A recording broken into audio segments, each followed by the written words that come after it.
Chapter 639. Bastard, why didn't you say so earlier?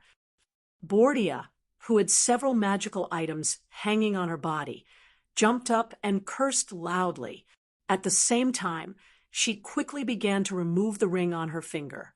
To a certain extent, she was a typical thief who thought that the more magical items she had, the better. She didn't even know the basic rules of wearing magical items. So when she heard that there was danger, she reacted very violently like a cat whose hair stood on end. Looking at the flustered appearance of the little one who was less than a meter tall, Andre couldn't help but laugh. Ha ha ha ha. All right, relax. I guarantee that the magical items you are wearing are flawless, and there are no curses on them. Like I said before, not every magical item has a flaw, and not every magical item has specific requirements for the wearer. Let's give a simple example. Take the charm ring on your hand, for example. Its first function is to release Berserk Charm 3 times a day. The second function is that the glow emitted by the gem can hypnotize the target. The combination of the two can produce a very good effect. It can even brainwash and control the target unknowingly under the premise that the target is not vigilant. Generally speaking, compound magical items like this can only be used by mages. However, the creator of the ring is a genuine archmage. He used special craftsmanship. Even ordinary people can use it as long as they master the spell. There are no negative effects at all. Of course, most magical items are imperfect. For example, the old armor that Sam is wearing. If I'm not wrong, it should be a cursed item. I don't know why you didn't remove it, but I advise everyone not to touch it. Otherwise, it's hard to guarantee that nothing will happen. Cursed item? Bordia's exuberant curiosity flared up again. Her 2 eyes couldn't help but glance at the headless corpse in the distance. Andre nodded with a serious expression. Yes, it's a cursed item. Pay attention to the surface of the armor. There isn't a single drop of blood on it. It's as if some kind of power has devoured all the blood. I don't know if you've noticed, but Sam's mental state is also affected to a certain extent. A warrior of his level shouldn't be so irritable, and sick. Perhaps these behaviors are caused by the curse. In fact, he didn't think that the curse of the armor was serious at first, but after seeing the female corpse in the cave, he instantly realized that the curse of the armor was far more terrifying than he had imagined.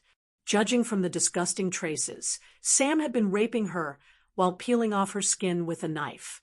This was no longer a simple act of bestial lust, but a complete pervert. Because other than pervert, Andre could not think of a second word to describe what he had done. Since there are so many disadvantages, why would he still wear that armor?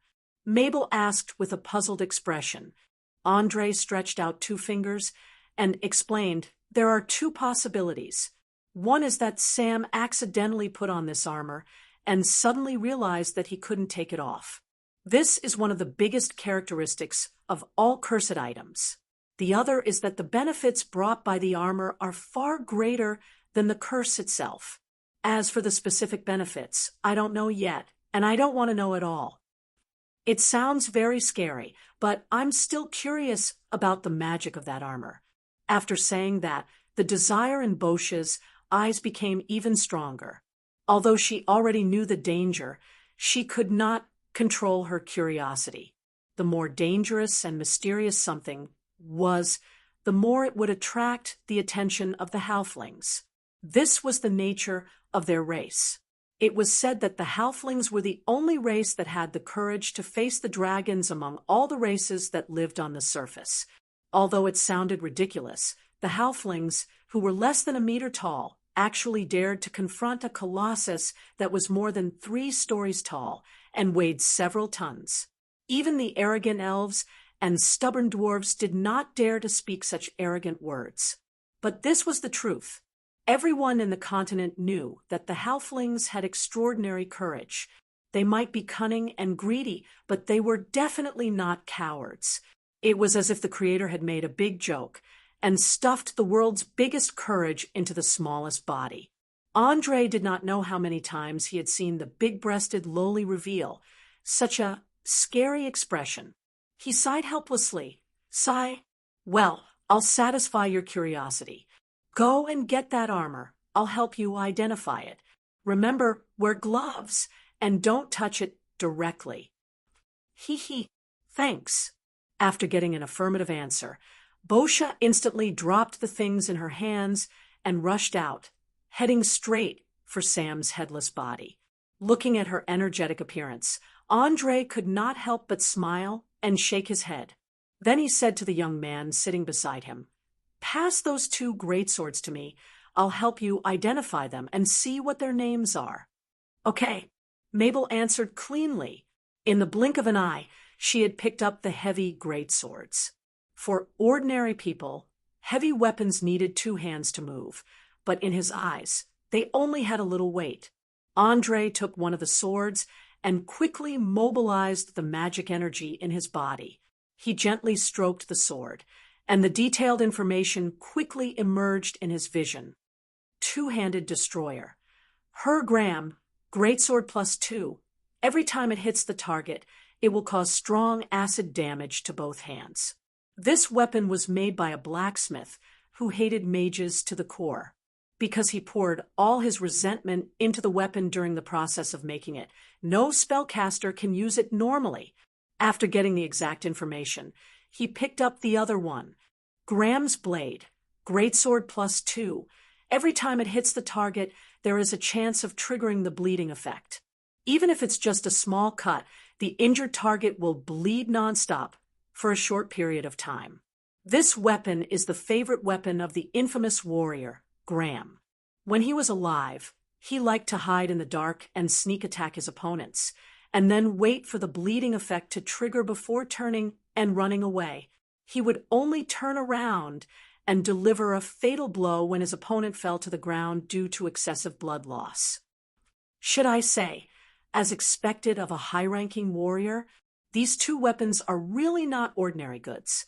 Each of them actually has a history and a name. After looking at the information in his vision, the corners of Andre's mouth curled up slightly. He lowered his voice and muttered to himself. It was important to know that in Oroire, every magical weapon with a name had a legend or story behind it. Such weapons were far more expensive than those that had just been made. If these 2 greatswords were taken to the auction house, just the starting price alone would be tens of thousands of gold coins. If the great nobles were interested, it would not be strange for the final price to be several times or even dozens of times higher. Chapter 640. Without a doubt, perhaps these 2 greatswords were used by Black Blade to recruit Sam, just like how many nobles would also prepare a good weapon or a set of glittering armor when recruiting feudal knights. For close combat professions, weapons were their second life. Many experts, in order to get their magic weapons, often did not hesitate to commit themselves to merchants or slave traders who reeked of money. This was because without a good weapon, they would not be able to display their strength. The higher the profession level of a warrior, the more dependent they would be on weapons and equipment. Without enough magic equipment, even a legendary warrior above level 20 would find it very difficult to injure a mage around level 10. Not to mention high-level spells for the time being, just a level 4 stone skin spell was enough to resist most physical attacks. The invisible field produced by the force wall spell was even more unsolvable for warriors. Unless they went around the side of the wall or waited for the spell to disappear by itself, they would not be able to break through even if they were exhausted to death. One had to know that this was only a level 5 arcane spell. There were still levels 6 to 9, and above that there were still frightening legendary spells. If Uhtred had not been too careless during the battle and had directly released the force wall spell stored in the Emerald Ring, then Sam would not even have had the chance to get close. Just like the saying goes, only they could defeat a mage. Uhtred had died in his own hands. Otherwise, if he had not been injured, Andre would not have dared to act blindly without thinking. Secretly reminding himself that he must not be careless in the future, Andre handed the two great swords to the youth beside him and said with a smile, "You are very lucky. These two weapons are very good. The reddish blade is called Graham's blade. It has the ability to make wounds bleed nonstop. The greenish blade is called Hegram's destroyer. As long as it hits the target, it will trigger a strong acid, burning the enemy's hands. Take them now and properly hone your martial arts. I hope that one day you can let these two great swords shine with dazzling brilliance again. Thank you. I will definitely not disappoint your expectations." Mabel excitedly received the two great swords. As if caressing a lover, she gently stroked the blades, her fondness for them overflowing with words.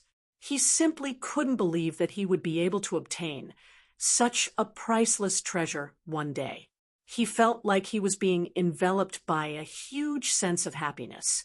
Just as the young man clenched the hilt and began to wield the two weapons, Portia ran back excitedly while dragging a black metal breastplate. Her eyes were filled with excitement and anticipation as she shouted, "Quick, let's see what kind of incredible power this thing has. All right, move aside. I don't want to cause any accidental injuries." Andre put on his Arcane apprentice gloves and carefully placed the breastplate under his feet. Then he took out an appraisal scroll from the scroll box he carried with him and activated it without hesitation. After all, it was a cursed item. He didn't dare to risk using his mana to touch it. It would be troublesome if he accidentally touched the cursed item. As a soft white light flashed, a large amount of information quickly appeared. Berserk Devil's Armor, Breastplate +3. This armor was forged from the skull of a berserker demon, and a small amount of rare alloy. It can devour all flesh and blood in battle and restore the wearer's life force. At the same time, it can greatly increase the strength attribute, Strength +3. However, as the armor itself is affected by the Berserk Devil's soul, anyone who wears it will hear a voice echoing in their mind. The longer they wear it, the easier it is for their alignment to deviate towards chaotic evil. Note, this is a cursed item. Once worn, it can never be taken off unless a curse removal spell is used. Portia was shocked when she saw the blood-red magical light flashing on the scratched black metal breastplate. Then she immediately asked, "How is it? Did you identify anything?" Andre took a deep breath and nodded lightly. "I identified it. Berserk Devil's Armor, Level 3 Enchanted Heavy Armor. It has the special effect of devouring flesh and blood to restore the wearer's stamina and life force. It can also greatly increase the strength attribute. For a warrior, it's an irresistible temptation. No wonder Sam chose to wear it. Of course, the curse is also troublesome. The wearer will be affected by the devil and become more and more evil and crazy. Unless a spellcaster helps, the wearer will never be able to take it off. Increase strength, restore life force. Heavens! If it weren't for the fact that I'm so small and a thief, I'd definitely be eager to wear it right now." Although Portia had seen many rare treasures, she couldn't help but stand up and exclaim loudly after hearing the specific attributes of the armor. For a melee profession, the most important things were reflected in the Berserk Devil's armor. Devouring flesh and blood could provide the wearer with an endless supply of stamina and recover from injuries. The +3 strength attribute allowed the wearer to easily crush opponents of the same level. If it wasn't limited by the material itself, the enchantment level of this sword breastplate would definitely be worthy of the word legendary. That's right. It is indeed priceless. It seems that among all the spoils of war, it may be the most valuable. However, the price to pay is also very high, no matter whether the wearer's previous alignment is good or not. As long as they wear it, they will fall into the abyss of chaotic evil. Sooner or later, they will become exactly like the devil. After saying that, Andre rubbed the space between his eyebrows in a dilemma. He didn't know what to do with this armor. As a person who advocated rationality, he would never allow his own people to wear the berserk devil's armor. This thing was simply a double-edged sword. Not only could it pose a great threat to the enemy, but it was also a threat to his own people. Currently, there were only two choices. The first was to throw it into the furnace and recast it. The advantage of doing so was to remove the curse, but at the same time, it would also greatly weaken the various attributes. The second was to bring it back and sell it at the auction house for a good price, or exchange it for some other magical items. Anyway, this world was so big. Many people were chaotic and evil. They didn't care whether they would become more perverted in the future. After seeing the Berserk Devil's armor, they would definitely go crazy with joy. Portia saw Andre's distress and winked playfully. Hee, what are you going to do with it? I don't know. Let's bring it back first. Do me a favor and cut off Uhtred's head. Then, inform everyone that we will return in 5 minutes. After saying that, Andre casually pulled a cloak from the corpse beside him, wrapped the breastplate tightly, and threw it aside. Chapter 641. A scholar once said that danger always coexisted with opportunity.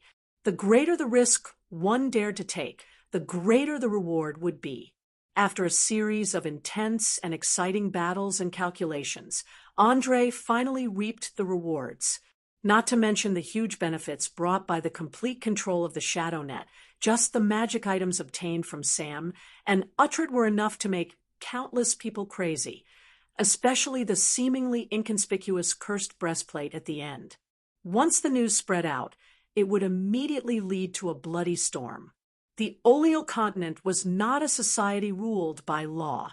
What mattered here was who had the biggest fist and whose word was law.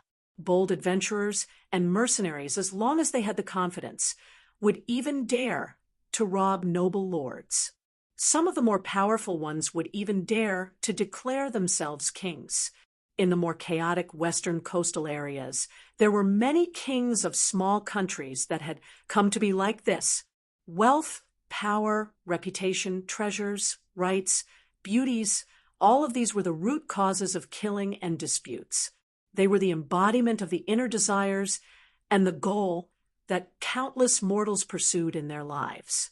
In order to avoid unnecessary trouble, Andre quickly issued a gag order, forbidding Portia from talking about the secret of the frenzied devil's armor with anyone. After all, this magic equipment was infinitely close to a legendary item. He did not want to use this thing to test whether the other members of the team could resist the temptation. In the end, Mabel received 2 magic greatswords.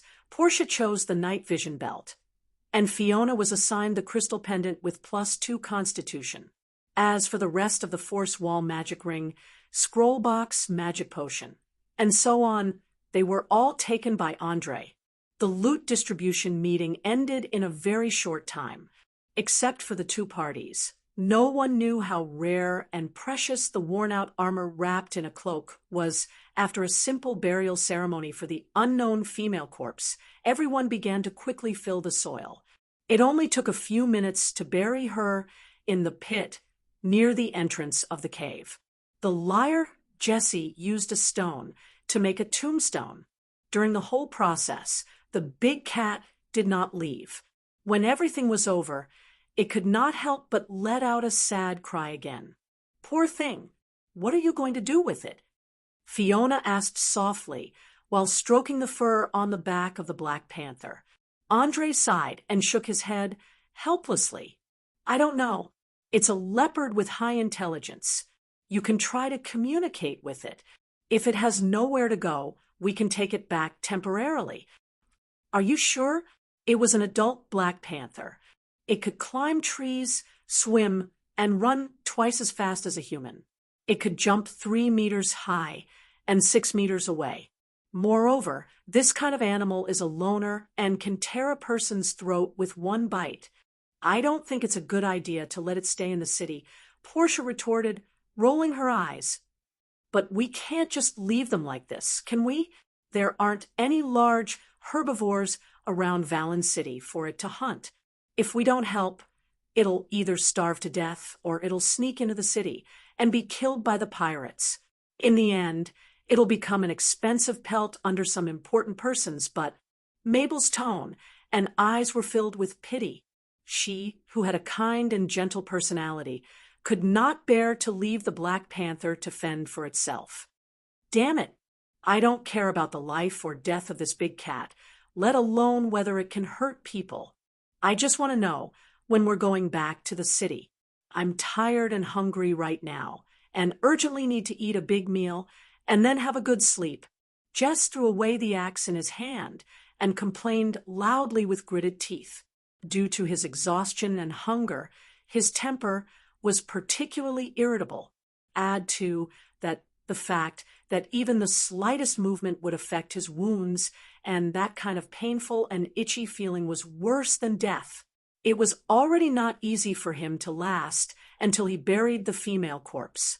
Andre ignored Jess, who was throwing a tantrum, and walked in front of the Black Panther. He stared into its pale yellow eyes filled with sorrow and asked, I know you can understand the common language. Now tell me, do you want to live alone in the wild, or do you want to return to the city with us? Roar, roar. The Black Panther reluctantly glanced back at its female owner's tombstone and let out a low growl. It then stood up and followed behind the group. Without a doubt, it chose to go to the city where humans lived instead of hunting alone in the wild like a real beast. Perhaps it was because it was raised by humans from a young age, or perhaps it couldn't stand loneliness. But any wild animal that had been domesticated by humans usually had a hard time returning to nature. This was because they were too smart compared to their own kind and were often treated as a different species. Even if they were left in the wild, it would be hard for them to be accepted. Andre could understand the big cat's thoughts. He patted its head lightly and then spread his hands towards the others. It seems that the answer is out. It will return to Valen City with us. Oh, no. You'll regret this sooner or later. Portia slapped her forehead and let out a miserable cry. Hee, I think it's pretty good. At least with it guarding me when I sleep, the enemy will never be able to sneak up on me. Fiona smiled and raised her hands high, welcoming the addition of the panther. Seeing that the last problem was finally solved, Andre took a deep breath and announced loudly, All right, bring everything you need. We're going back now. Remember, try not to attract anyone's attention along the way. I don't want to get into a conflict with anyone halfway. Believe me, this isn't up to you, especially since we're bringing a rare Black Panther. You should know that its fur is worth at least 500 gold coins. This price is enough to make many hooligans and hoodlums risk their lives for it. Portia reminded with a cold smile. All right, then let's change the way I say it. Be quick when you act, and try not to leave anyone alive. Andre immediately changed the order. He was well aware of how frightening the desires of humans were. In order to ensure that they wouldn't be harassed endlessly in the future, he chose to silence them without hesitation. No problem. Leave it all to me. Mabel, who had just obtained 2 magic greatswords, was eager to try them out. From his excited expression, it could be seen that he couldn't wait to try out his new weapons. Following the small forest path, the group quickly passed through the dense shrubbery and entered the city from a secluded alley. Just as the halfling had expected, they encountered many people who were eyeing the Black Panther's fur along the way. However, before the other party could make a move, the overly excited Mabel dashed out, brandishing her magic greatsword and turning the invaders into corpses in a matter of seconds. Ordinary leather armor was not able to provide any protection against magical weapons. The group did not expend much effort to return to the old warehouse. Chapter 642. Hee hee. It was so satisfying just now. With these two weapons in my hands, I feel like I'm invincible. As soon as she crossed the threshold of the warehouse, Mabel could no longer contain the joy in her heart as she shouted excitedly. However, it was no wonder. He had just killed at least 7 punks by himself. For a rookie, this was already an amazing achievement. Boscia glanced at the young man's flushed face and sneered, "Idiot, don't be too proud. Those idiots that you killed didn't even have a profession level. Killing them was not much more difficult than killing a chicken. There's nothing to be proud of. Not to mention, you're using a magical weapon. Any adult can do the same. Quickly calm down and don't indulge in the illusion. Otherwise, you'll be the one who dies when you encounter a real master." "Well, I just want to get a little encouragement and recognition. Thank you for pouring cold water on me in time." Mabel, who was hit, instantly became like a wilted eggplant. She muttered to herself dejectedly as she unbuckled the buckle on her body and began to take off her armor. Not only her, but the first thing Fiona did when she entered the door was to take off her helmet and sit on the chair to remove the heavy armor. Although Andre did not use the traditional composite design during the manufacturing process, but thickened the protection on the key parts, so it was much lighter than the traditional half-body armor. Even so, it was still a big burden to wear. As soon as they returned to a safe place, the two of them could not wait to reduce the burden on themselves. As soon as the liar Jace entered the door, he went straight to the table where the leftovers were placed and stuffed the food into his mouth without saying a word. He was obviously starving. He could not care less about the pungent smell of the fish after it turned cold. In the blink of an eye, he finished the fish clean. The Black Panther simply patrolled around the warehouse and then came to an inconspicuous corner to yawn. Not long after, it lay on the ground and fell asleep. Seeing that everyone was busy with their own things, Andre carried the 2 bloody heads and walked into the quiet basement. As soon as he passed through the dim staircase, he saw Mia, who was in her cat-human form, curled up at the top of the stairs. Her eyes were filled with nervousness and fear. Not far from her was little I, who was floating in midair. The two of them had completely sealed off the entrance to the basement. If a stranger were to barge in, they would immediately suffer a double blow. "Hee hee, what a good girl. Guess, what gift did I bring back for you?" Andre shook his head wrapped in a rag and asked. Mia instantly noticed the blood-soaked cloth, and she shuddered subconsciously. "Dee, don't bring it over. I don't need anything." "No, don't be in a hurry to reject it. Open it and take a look. Believe me, it won't let you down." With that, Andre threw the head on the ground and made an inviting gesture. He was very clear that there were many personal grudges between Mia and Uhtred. He was even more clear that if there was someone in this world who wanted the latter's life the most, it would definitely be the former. With Andre's encouragement, Mia unraveled the rag with trembling hands and soon revealed the old human head hidden inside. Shocking, unconcealable shock. She raised her head slightly, her face full of disbelief. Even her breathing became hurried. After a full minute, she asked with a trembling voice, "H, how is this possible? H, he's actually dead." "Who? Who killed him?" "It's me. I killed him because his plan to use the succubus to destroy the stability and unity of the internal organization was exposed. Do you still remember that woman called Carmen? She is the demon that Uhtred summoned. Just a few hours ago, David also died. Now, there are only 5 feet left in this area." Andre calmly sat down on a chair, poured himself a glass of water, and then patiently answered. His tone was very calm, as if killing Uhtred was a trivial matter that was not worth making a fuss about. "Dead. They're all dead? Ha ha ha ha. It's good that they're dead. It's great that they're dead. Old man, you always thought that you could control everything. You never thought that you would have such a day. Ha ha ha. Mia suddenly laughed like a lunatic, and hysterical curses came out of her mouth. From her performance, it could be seen that the hatred between the two was very deep, and it had already reached the point where they would not rest until one of them was dead. Andre did not interrupt her venting, nor did he urge her. He just silently drank the water in the glass.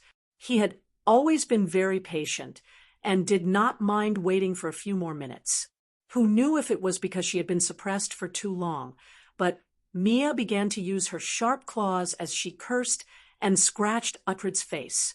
Not long after, Uhtred's entire head became a bloody mess. An ordinary person would have nightmares at night just by looking at it. As the scene became more and more restricted, Andre immediately frowned and shouted, "Enough! Stop it! There's no meaning in taking revenge on a dead person's head.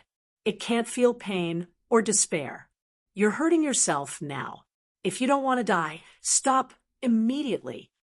Enough? No, not enough. It's still not enough. You don't know what he did to me. I originally had the chance to live a normal life, but this cold-blooded scoundrel ruined my life. He ruined everything for me. Fury made Mia temporarily forget her fear. She let out a heart-wrenching roar at Andre. The expression on her face was abnormally sinister, giving people the illusion that she would pounce on him and bite him at any time. Quiet, no matter what he did to you. Those things have already passed. Instead of continuing to be entangled in the past, it's better to think about the future. You're only in your 20s this year. You're still very young and have a limitless future. From the agitated eyes of the girl in front of him, Andre could easily determine what had happened back then. It was nothing more than Uhtred personally destroying some of the things that Mia cherished in order to cultivate her into an excellent tool. From then on, an irreconcilable hatred was planted between the two of them. But so what? In Orire, the weak didn't have the right to speak, let alone the right to resist the fate set by the strong. They were chess pieces, the most pitiful cannon fodder.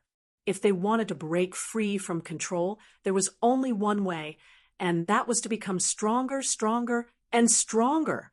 Under Andre's reprimand, Mia gradually calmed down her agitated emotions.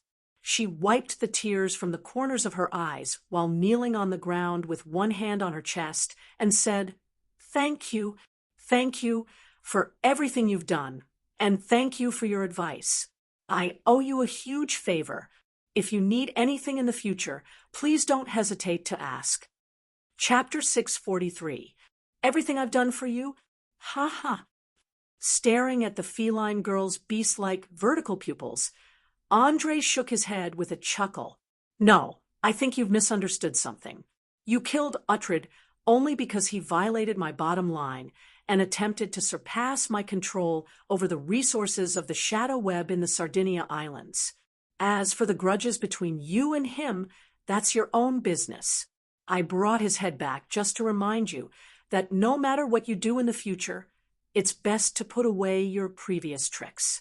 Although I don't like to use brutality and coldness to establish my authority, if someone provokes me again and again, then I don't mind using some extreme methods."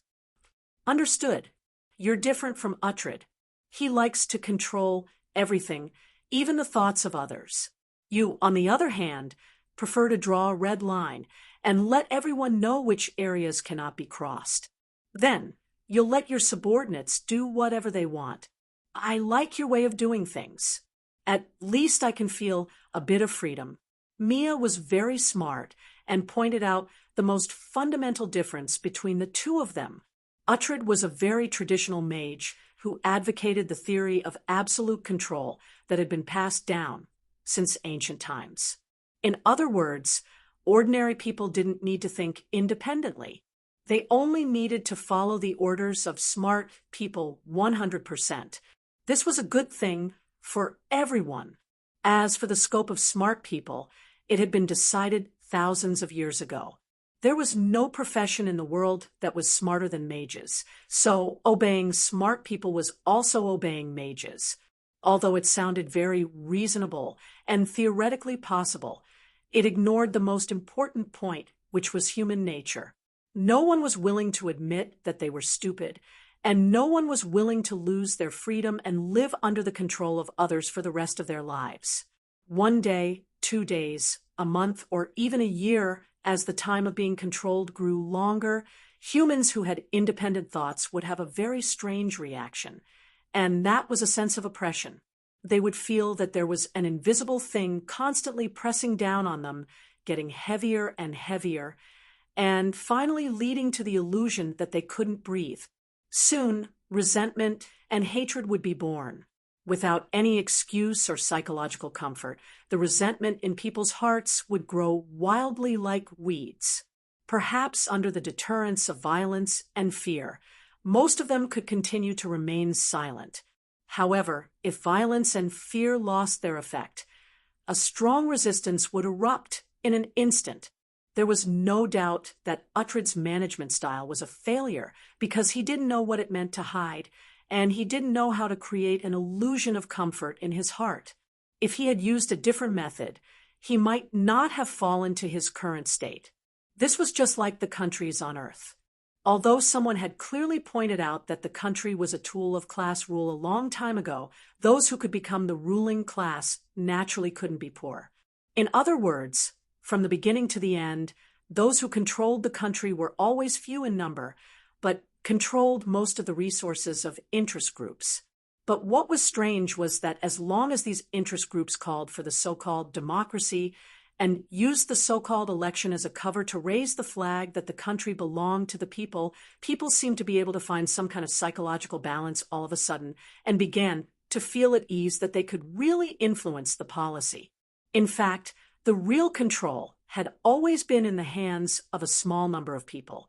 Ordinary people only received a kind of placebo. Andre deeply understood this point, so he rarely gave clear details in his style of doing things. Instead, he just pointed out the goal and things to pay attention to, and left the rest to the people who carried out the task to freely express themselves. In this way, not only could a person's talent be maximized, but it would also give the other party an illusion that they were very free. Obviously, Mia didn't understand psychology at all, and she didn't understand that there was essentially no difference between the two. She only found comfort from an emotional point of view and began to accept her new identity with a clear conscience. Air of freedom? Ha ha ha ha. Andre felt that the other party's answer was full of black humor and sarcasm, and he couldn't help but laugh out loud. After laughing for more than 10 seconds, he slowly stopped and continued. Well, since you like it, I'll give you the opportunity to express yourself as you wish. I'll give you this so-called air of freedom. If I remember correctly, you seem to be carrying out a separatist activity against the rat men, right? That's right. Mia nodded with a puzzled face. She didn't understand why the other party was laughing, and she didn't understand the meaning of those eyes full of pity. Tell me about it. I'm starting to get a bit interested in this plan of yours. Andre didn't feel the obligation to explain, and directly asked the question he was most concerned about. It's very simple. I seduced old Bernie's grandson, and at the same time enticed him to rope in a group of young and hot-blooded rat men within the guild, and incited their hatred towards the underground guilds. As long as old Bernie still persisted in his strategy of tolerance, then his tribe would soon face an unavoidable split. If he decided to start a war, then the foundation of Valen City's rule would once again be shaken. Mia spoke of her plan with a bit of pride. She was filled with a sense of accomplishment for toying with Patty in the palm of her hand.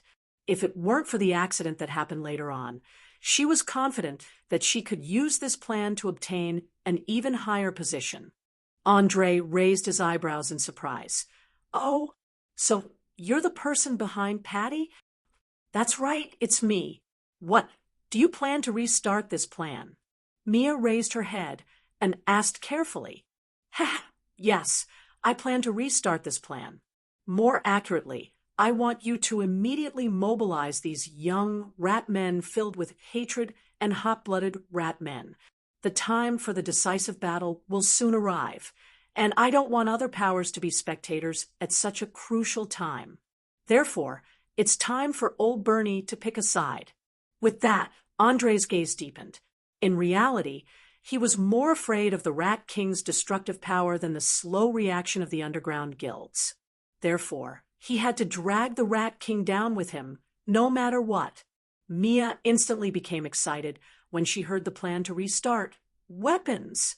Master, I need many, many weapons. There's a cave 5 kilometers outside the city. Everything you need is in there. Go now, and help me unveil the prologue of this show.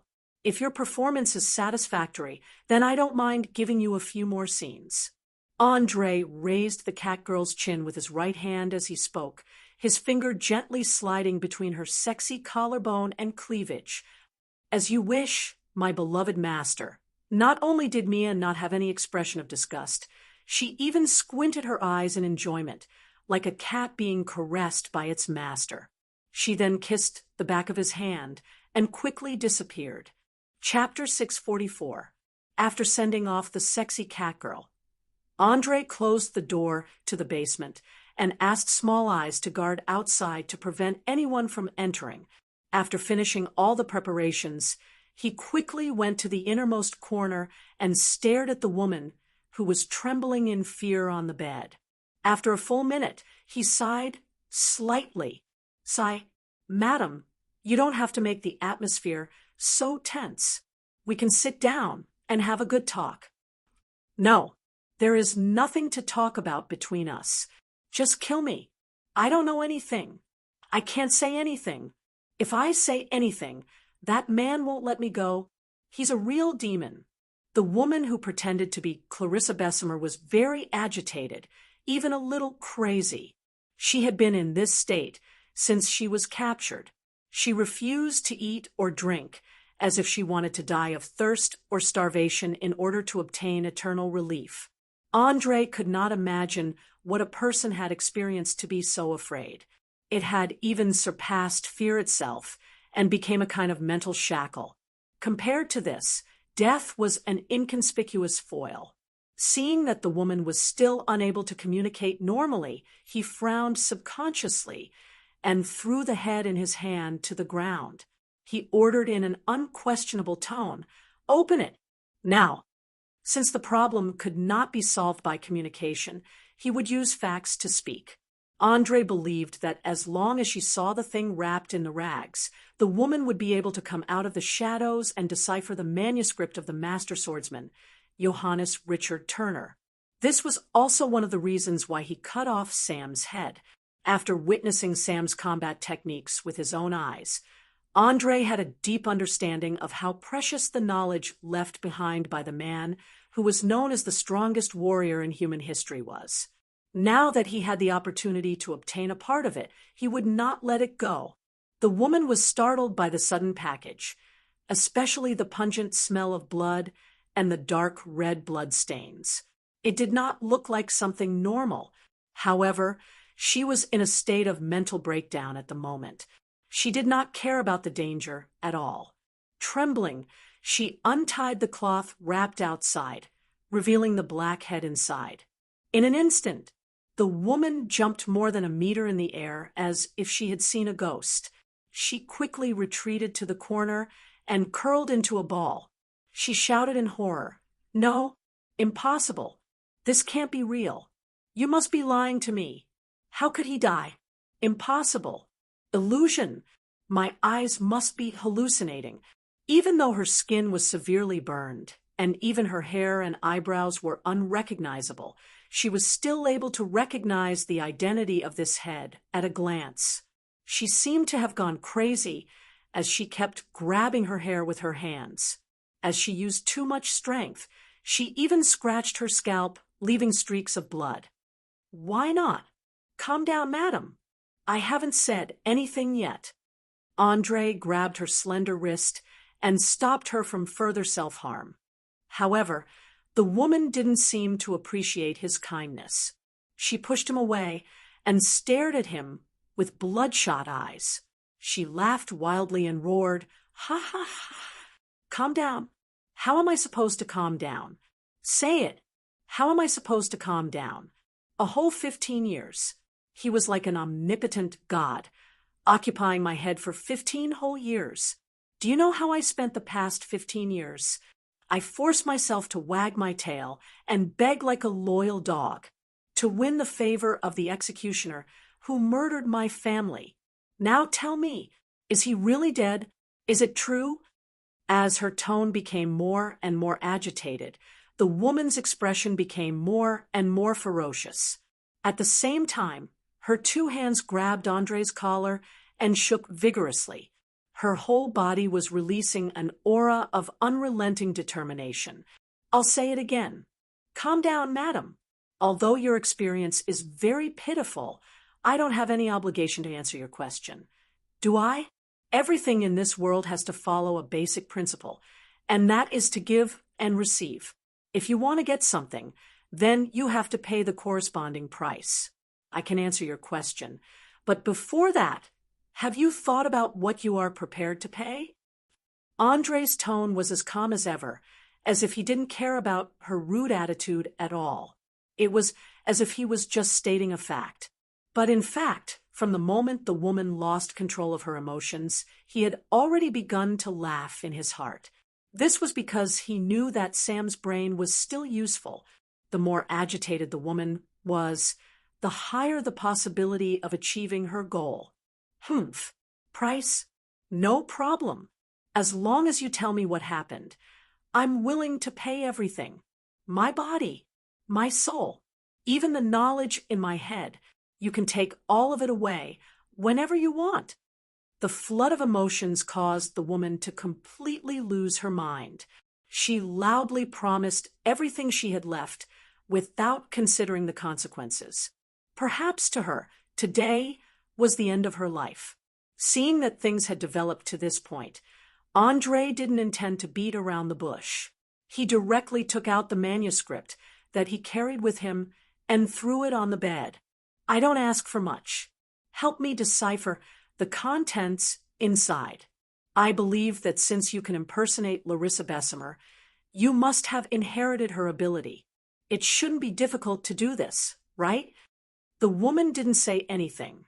She immediately picked up the manuscript and flipped through a few pages. Soon, a sarcastic smile appeared on her face. "Yes, I can decipher it.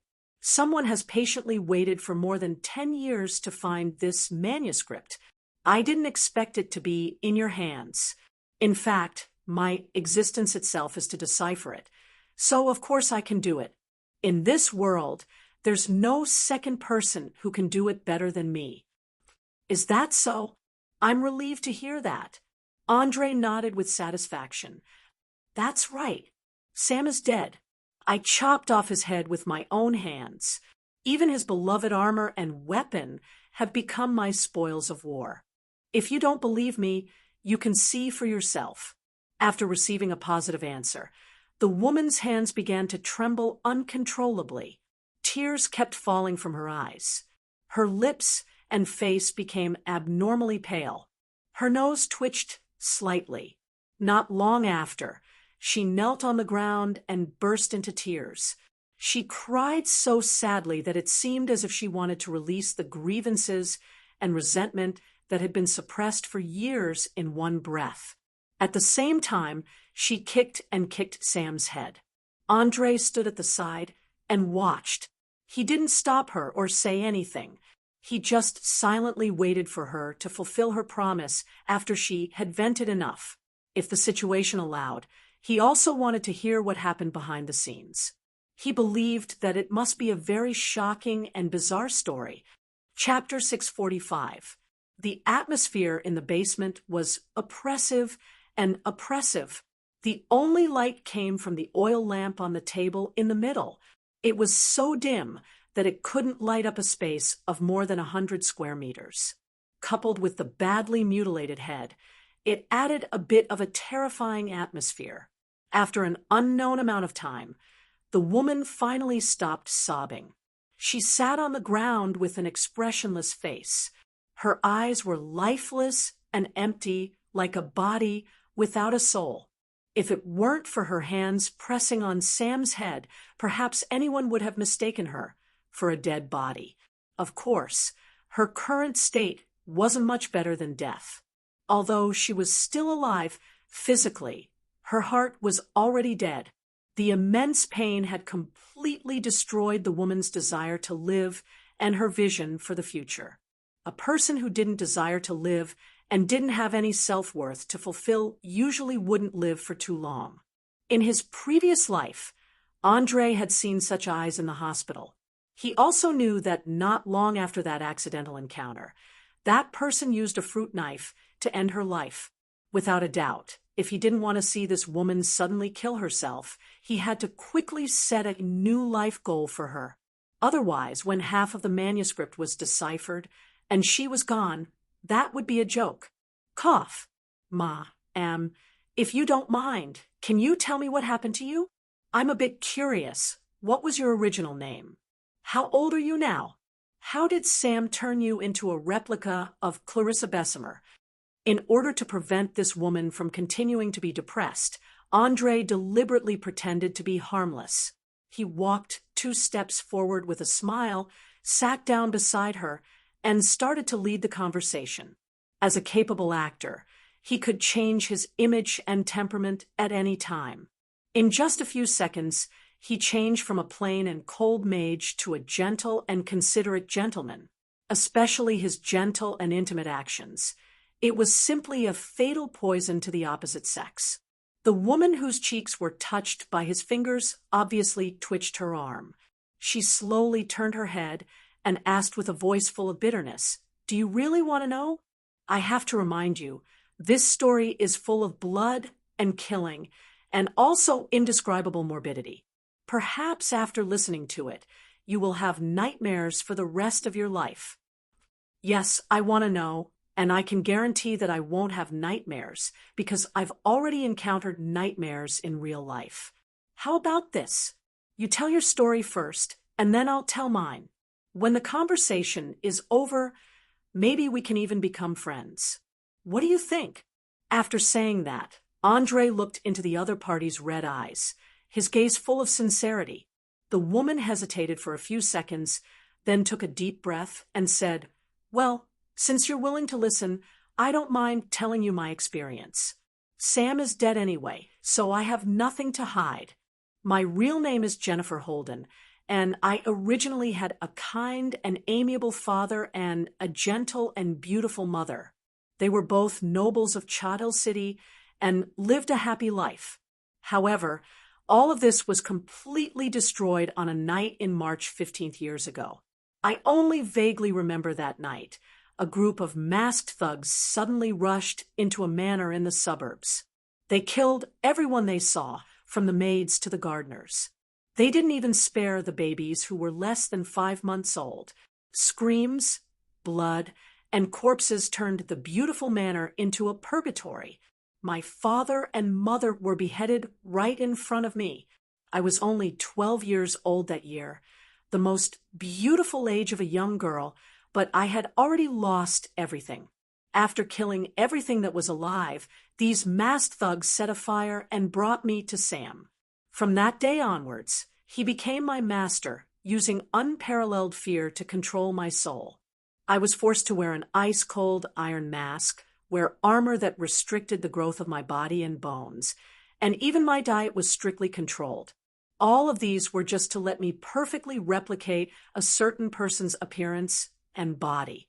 Sounds ridiculous, doesn't it? But what's even more ridiculous is yet to come. 2 years later, through special means, they sent me to the side of a woman named Clarissa Bessemer. I began to follow her every move and learn the knowledge in her head. If I didn't meet the requirements in the slightest, I would immediately receive an extremely terrifying punishment. Can you imagine the pain of having your internal organs pierced by steel needles? Have you ever tasted the feeling of having your nose stuffed with cocklebur, a soybean-sized oval-shaped plant full of sharp thorns? These were only the appetizers of all the punishments. I simply didn't know how I endured it. Thanks to them, I used less than 6 years to learn the ancient elven language, dragon language, goblin language, beastman language, abyss language, purgatory language, heavenly language, and more than a dozen languages and characters. Especially in the field of code breaking, I had long surpassed Clarissa Bessemer. Right after I finished learning the last language, Sam appeared once again. He coldly instructed, "From now on, I am Clarissa Bessemer." Then he brought the pitiful woman to the next room. Not long after, heart-wrenching screams and wails could be heard. Half an hour later, I secretly went to take a look and found that the real Clarissa Bessemer had become a naked corpse. The twin peaks that she was so proud of were gone. To be exact, they were torn apart and eaten by someone with his teeth. There were bite marks all over her body. From then on, I learned that Sam had a fetish for eating people, especially young and beautiful women. He liked to rape them while swallowing fresh, bloody meat. That's right, I was afraid. I was afraid that I would end up like him one day. So, I tried my best to show that I was useful. Fortunately, I was still useful. At the very least, before deciphering this manuscript, he didn't intend to touch me. As for what happened afterwards, I believe that you can easily deduce it with your intelligence, right? I completely replaced Clarissa Bessemer and hid in Valen City as her, silently waiting for the manuscript to appear. Although I was still on tenterhooks, at least I had a few days of comfort. As more and more stories were told, the woman named Jennifer Holden gradually fell into a trance, as if she was attracted by some kind of power and could not wait to share the sufferings that she had suffered with others. Every time she told a part of the story, her lifeless eyes would brighten up a little bit. In the end, they even recovered a little bit of vitality. Chapter 646. Someone once said that if you share happiness with others, your happiness will be doubled, and if you share pain with others, your pain will be halved. Although Andre was skeptical about the authenticity of this sentence, it seemed to make sense after seeing the reaction of the woman beside him. However, as a person who valued privacy and kept secrets, he never liked to share his emotions with anyone, let alone let others see his weak side. When he was happy, he would look up at the starry sky alone and enjoy a sumptuous meal. When he was in pain, he would silently save this pain and wait for an opportunity to return it to the person who made him feel pain. Because Andre always believed that loneliness was a good medicine that could make people persevering and tenacious, help people get rid of their dependence on the outside world, make people become great, and finally embark on the road to success. However, he also understood that humans were creatures that couldn't live alone without a group.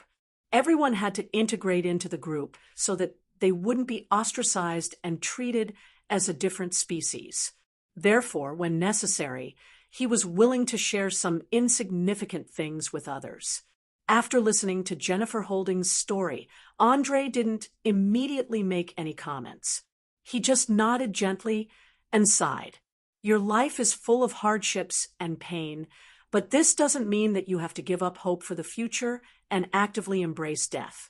Of course, your life belongs to you, and you have the right to decide when to end everything. But before that, I hope you can listen to my story. Hee, please tell me. I loved listening to stories when I was young. I didn't expect that after 15 years, someone would be willing to tell me a story. Jennifer said with a trace of joy that only a little girl would have. Her face was full of an innocent expression as if she had returned to her beautiful childhood. There was no doubt that her current mental state was very unstable, especially the rapid deterioration of her mental age. It was almost visible to the naked eye. Perhaps it was a way to escape and protect herself. Or perhaps it was an instinctive desire to forget the most painful part of her life. In short, she began to selectively filter some of her memories. Andre knew very well that the current situation was very bad, but there was nothing he could do. Psychological trauma was the most difficult of all diseases to treat, not to mention a dabbler like him. Even a real psychiatrist could not guarantee a full recovery. Most of the time, it depended on the strength of the individual's will. Obviously, Jennifer wasn't the kind of person with a strong will. She just had a strong tolerance. Once the external pressure disappeared, she immediately revealed her most vulnerable side. Sighing to himself, Andre began to speak unhurriedly about the dangers and setbacks he had encountered after coming to this world. Jennifer could not help but feel a strong sense of immersion when she had to face the powerful and terrifying necromancer. She even felt that their experiences were surprisingly similar. The only difference was that Andre chose to fight back, while she chose to endure the humiliation. While listening to the story with fascination, Jennifer silently wondered if she would be able to accomplish these near-impossible miracles if she were in his shoes. Time slowly passed without her noticing. Under Andre's deliberate guidance, the atmosphere began to quietly change from negative grief to positive inspiration. He deliberately hid the original dark and cruel side, and only talked about the part where justice triumphed over evil in an attempt to reignite the hope for the future. In fact, the effect was not bad. Jennifer, whose mental age had dropped to the level of a young girl, quickly shifted her attention away from herself. Her eyes widened as she exclaimed in shock, "So you're saying that you're able to become a mage with just a beginner's book? Oh my God, that's unbelievable.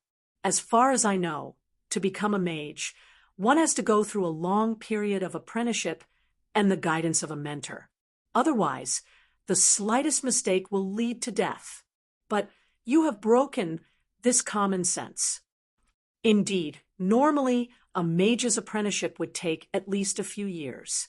During that time, not only do they have to learn a lot of basic theories, but they also have to complete their understanding of the universe.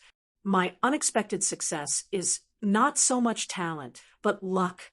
You have to know that I was really forced into a corner at that time, so I could only take a risk. You have to understand that many people and things in this world are forced. It's like in a critical moment, you have to make some difficult choices. You can't escape. You have to face them bravely, and these choices often affect your life. After saying that, Andre raised his hand and snapped his fingers. Instantly, a 7-colored rainbow appeared out of thin air above their heads, illuminating the dim basement, and at the same time bringing a sense of relief. He stood up and stood right under the rainbow, smiling as he spread out his hands. "Look, this is the choice I made. The almost omnipotent arcane power is very beautiful and spectacular, isn't it?" Looking at the beautiful scenery emitting a dazzling halo, Jennifer's face showed an unconcealable infatuation, and she nodded lightly. "Yes, it is indeed very beautiful, and at the same time very powerful. You have controlled your own destiny with courage and wisdom, but I am a pitiful creature toyed with by fate. Thank you for your wonderful story. Don't worry, I won't commit suicide, at least not before I fulfill my promise. No, you're wrong. Fate never plays tricks on anyone. In fact, you just have to pull yourself together and set a goal for yourself. I believe that it won't be long before you have the same power as me." After saying that, Andre opened his arms, and white electric arcs burst out from his fingertips, making crackling sounds. He could feel that the woman in front of him had developed an extremely strong interest in magic. As long as he put in a little more effort, he could pull her out of the abyss of pain. "You mean I can also become a mage?" Jennifer raised her eyebrows and asked somewhat uncertainly. "That's right. Think about it. You only used 6 years to learn more than 10 unfamiliar languages. In terms of intelligence, you definitely surpass ordinary people, and the only restriction to becoming a mage is to be smart enough. Since you have achieved this, why can't you? Andre asked very seriously. Hearing these words, Jennifer suddenly felt as if her heart had been hit by some kind of force, and her movements and expression immediately became stiff. After a full minute, she shook her head with a bitter smile. Maybe you're right. I have the talent to become a mage, but I have missed the best age to learn. I guess no official mage would be willing to accept an old apprentice like me. Chapter 647. Looking at the pair of eyes filled with disappointment, Andre suddenly smiled. Wasn't this the reason why he had been so busy all day? A scholar once said that desire was the driving force that drove humans to live. As long as there was desire, a person would not be willing to embrace death. It was clear that Jennifer was no longer the disheartened, soulless zombie from before.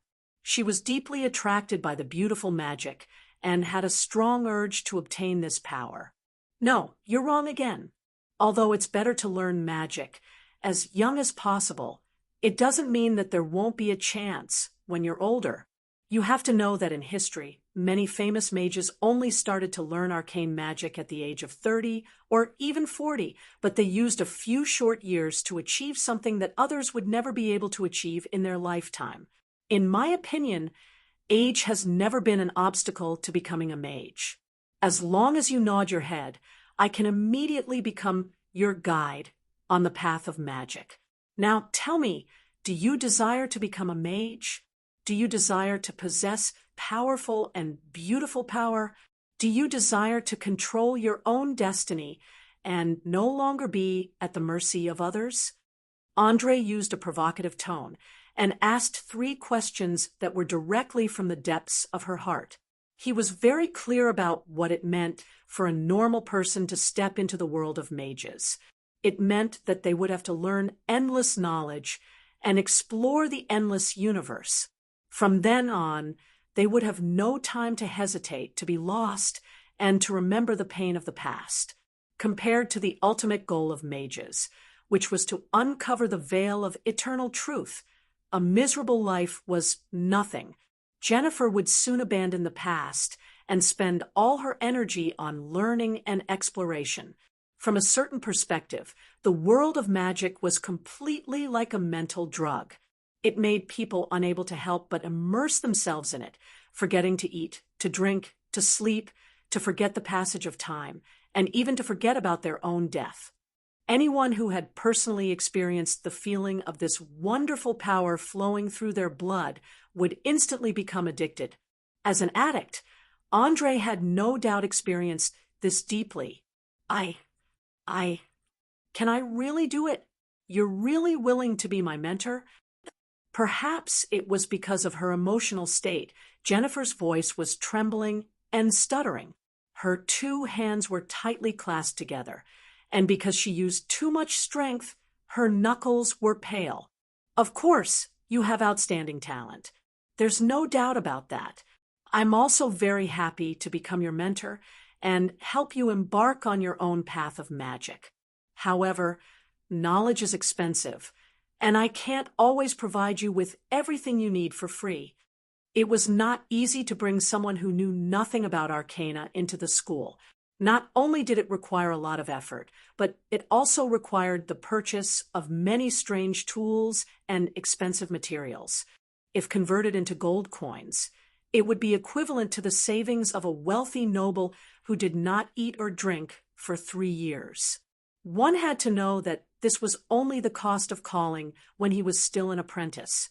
After becoming an official mage, with every increase in level, his ability to squander would increase exponentially.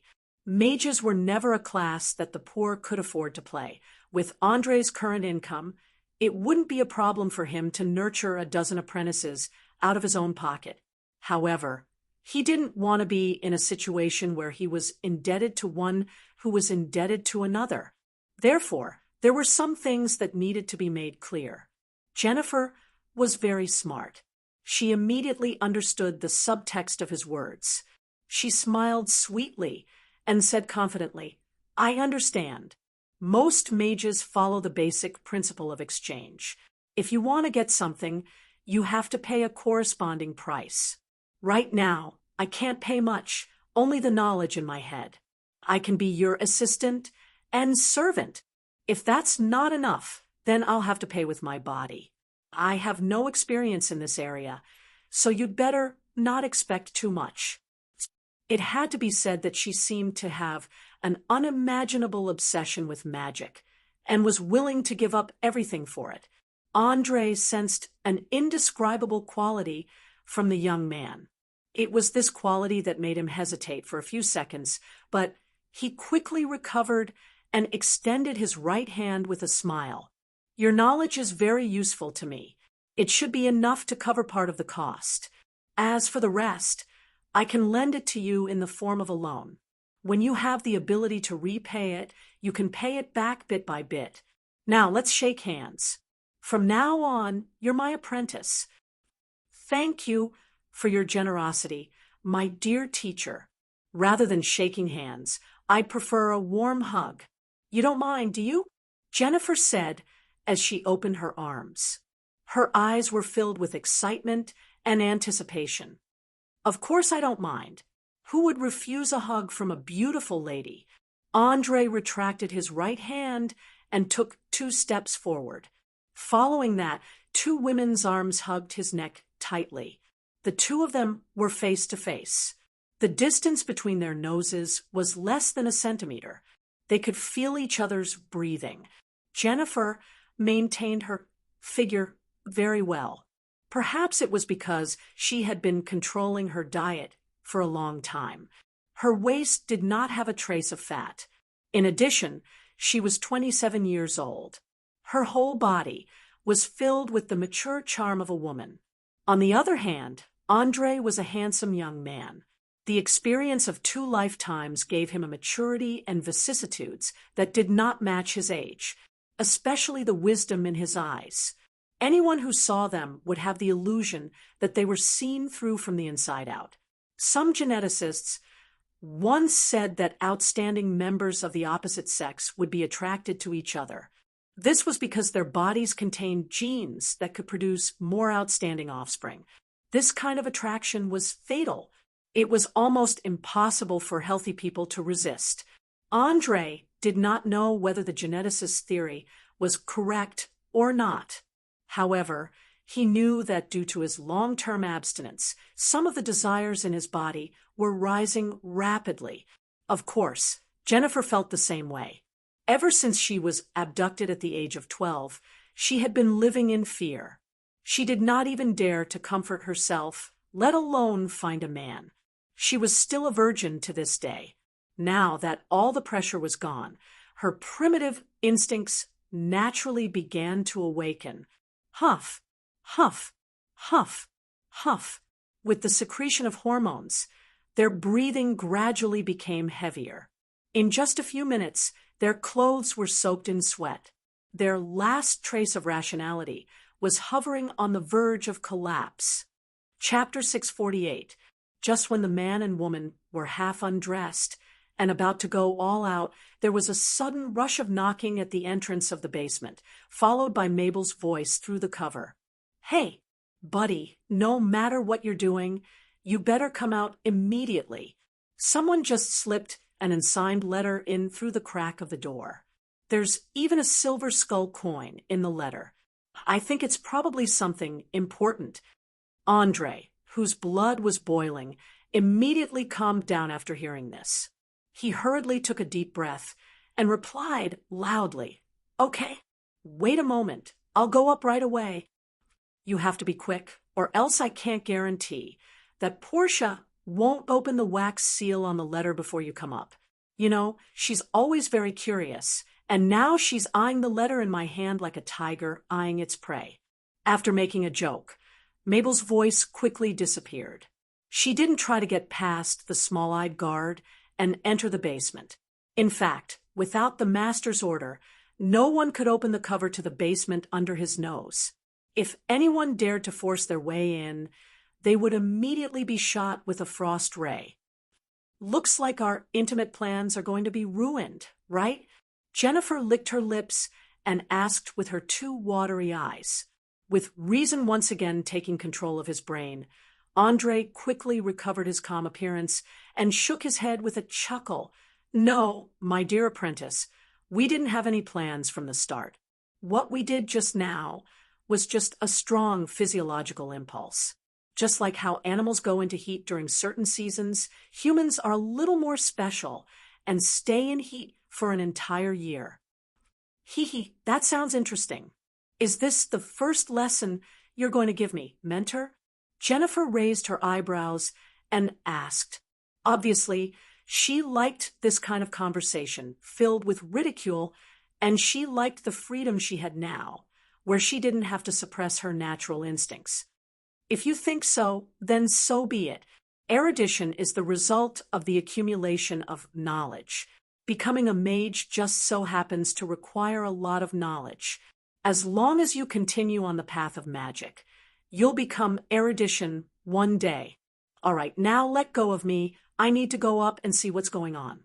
As Andre spoke, he quickly tidied up his messy clothes. Although it was a wonderful pleasure to be hugged by a sexy and beautiful woman, he didn't want to delay his business.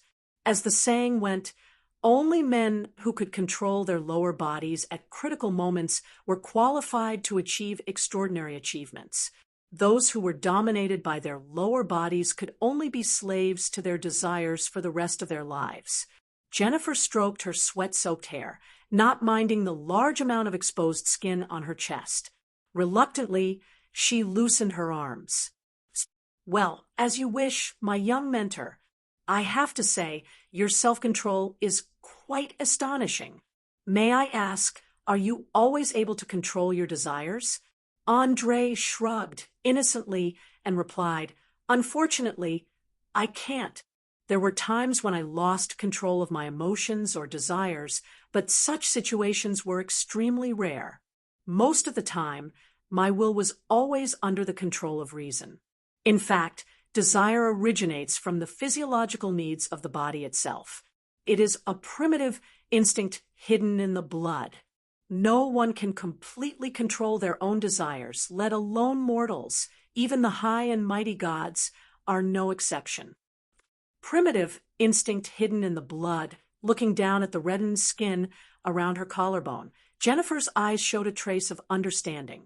From the age of 12 to 27, this was the first time she had such an impulse. Previously, because she was always in a state of extreme psychological suppression, many of her instincts were forcibly wiped out. Now that it was suddenly released, she was somewhat at a loss. Yes, just like you need to eat when you're hungry, drink when you're thirsty, and sleep when you're sleepy, reproduction is a basic human need. It is usually expressed in the form of sex. You'd better adapt and control it as soon as possible.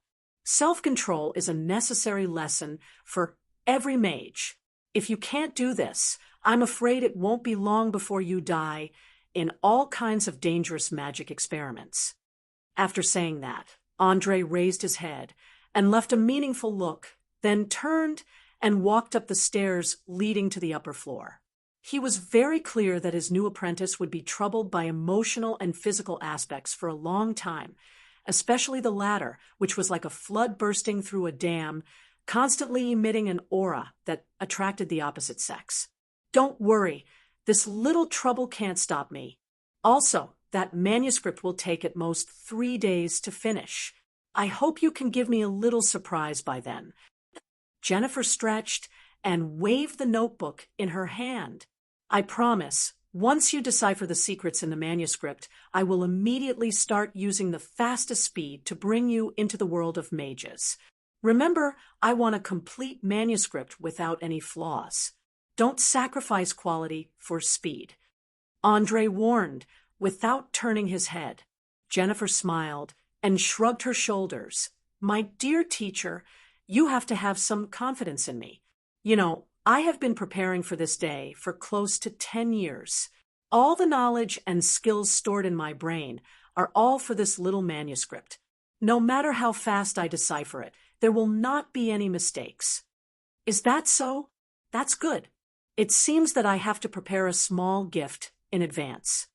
After saying that, Andre turned his head and smiled. He then opened the lid above his head and left the basement. Looking at his back, Jennifer rubbed her red and hot face and muttered to herself in a voice that only she could hear, "Thank you, my dear teacher. Thank you for giving me a new life. Name, Jennifer Holding, apprentice, race, human adult, age 27, alignment, lawful neutral, willing to abide by order and law, regardless of whether the ruling class is a tyrant or not, likes to act according to established rules, regardless of the outcome. People in this alignment are usually absolutely fair judges, soldiers who perfectly obey the orders of their superiors. They are the guardians of order and are the favorite subordinates of those in power. Intimacy. 85, she is full of gratitude and admiration towards you. Attributes. Strength. 7, unable to truss a chicken. Agility. 11, slightly better than an ordinary person. Vitality. 8, enduring a huge amount of pressure for a long time, coupled with malnutrition, resulting in low endurance and immunity. Intelligence. 18, a genius through and through, the limit of what a normal human can achieve. Perceptive sense. 13, under dangerous circumstances, she has trained her senses to be relatively sharp. Charm. 14, this is an enchanting mature woman, full of intellectual beauty. Profession. None. Health points. 4 out of 4, healthy state. Ability points. 0 attribute points. 0 inch you have obtained a second apprentice. Please nurture her into a talent. The higher the apprentice's achievements in the future, the more rewards you will receive. Chapter 649. For a mage, this can almost be called a perfect template. Looks like I've really picked up a bargain. Looking at the information that appeared in his retina, Andre, who had just walked out of the basement, couldn't help but smile, a trace of joy flashing in his eyes.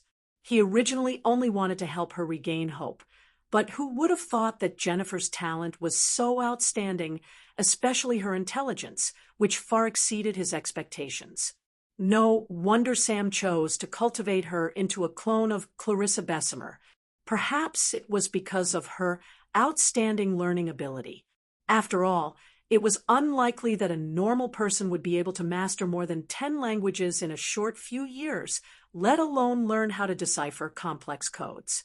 According to the statistics of some scholars, this kind of extreme talent usually only appeared in 1 in 10,000 people, and those who possessed it were destined to be extraordinary. Of course, perhaps those foolish warriors didn't fully understand what Jennifer's existence meant. They might have only seen her as a smart girl, a somewhat outstanding tool. But in Andre's eyes, Jennifer was an unpolished diamond. As long as she was nurtured a little, it wouldn't take long for her to blossom with resplendent light. Just as he was thinking about what kind of learning plan he should draw up, Mabel walked over and directly handed over a letter and a coin. Here, this is what someone just stuffed in through the crack in the door. The pattern on the coin is very strange. Portia said that it belongs to a guild called Thornbird. It seems to be an entrance ticket to some kind of gathering. Thornbird Guild? I seem to have heard of this name before. Andre took the coin and glanced at the slightly crude engraving on it. He immediately began to search for relevant memories in his mind. After a short few seconds, he suddenly recalled that not long ago, Maris seemed to have mentioned that there was a guild in Valen City that would organize a small auction every once in a while, including the ghost doll potion that he had been tracking. Remembering this, he hurriedly opened the letter, only to see the light yellow parchment written on it. In 5 days, the Thornbird Guild will be holding an auction in the upper city. It is said that Necromancer Cecil is likely to attend. I thought that you would be interested in this news, so I sent someone to inform you. In addition, an admission ticket was sent along with the letter. The person holding the coin could bring along 2 attendants. One last reminder, if you really want to buy something, it's best to bring enough cash, because the Bramblebird Guild's auction never accepts money orders. Never betray your friends. Although there was no signature at the back of the letter, Andre recognized Maris's handwriting at a glance. She was the only one who was secretly investigating this matter. He didn't expect to find a clue so quickly. "Hey, hurry up and tell me what's inside. Is it that little bitch Maris who sent the news?" Portia, who was sitting not far away, asked impatiently. It had to be said that her sense of smell in this area was quite sharp, and she guessed most of it right away. Andre could only smile helplessly in response to the lowly's sarcastic tone. He nodded. "That's right. Maurice sent me the information that the Thornbird Guild will be holding an auction in the upper city 5 days later. I plan to go and take a look myself. Auction? Where is it?" Portia's eyes glowed with excitement when she heard the word auction. Her occupational disease was clearly acting up. As the best thief in Valen City, she was constantly thinking about sneaking into the tightly guarded treasury and stealing everything of value. Now that she suddenly learned that an auction was about to be held, how could she sit still? "Don't even think about it. There are enough things to do right now, and it's chaotic enough. Can't you stop for a few days?" Andre wasn't an idiot. He could tell the other party's motive at a glance, and immediately slapped his forehead to reject her. As the plan to overthrow the rule of the Sardinia archipelago entered its final countdown, this chaos city would soon become the battlefield of the ambitious families. He didn't want to cause any more trouble at this time. Portia's eyes were still flickering, as if she wasn't willing to give up, and was secretly plotting something. In order to ensure that nothing unexpected happened, Andre didn't say anything and directly activated the electric shock ability on his magic ring. The parchment was instantly set ablaze and turned into a pile of ashes in just a few seconds. After doing all this, he blew off the black ash on his finger and solemnly warned, "From now on, without my permission, you can't take a single step out of this warehouse, and you can't go out to steal. Otherwise, I swear I'll spank your ass. Do you remember that? Damn it, I'm not your slave, and I'm not your servant. You can't do this to me." Halflings were naturally active, and Portia's behavior was especially obvious. Asking her to stay in the house and not leave the house was probably worse than being imprisoned, so she immediately waved her little fists in resistance. Andre had already expected this little girl's reaction. He smiled and stretched out a finger. "A magic weapon. As long as you promise to do as I say, I'll create a powerful magic weapon for you. I guarantee it won't be inferior to Mabel's 2 greatswords. Deal." Without any hesitation, Portia immediately rushed forward with her fastest speed and forcefully slapped Andre's palm. Not only was there not a trace of anger on her adorable baby face, but there was also a sly smile on her face. "Ha ha ha ha, you're really clever." Andre laughed and patted the little girl's head. Although he already knew that the angry look just now was just an act, he still felt that it was very interesting. Perhaps in terms of opportunism, there was no race in the whole of Orire that could compare to the halflings. After dealing with Portia, it was already the latter half of the night.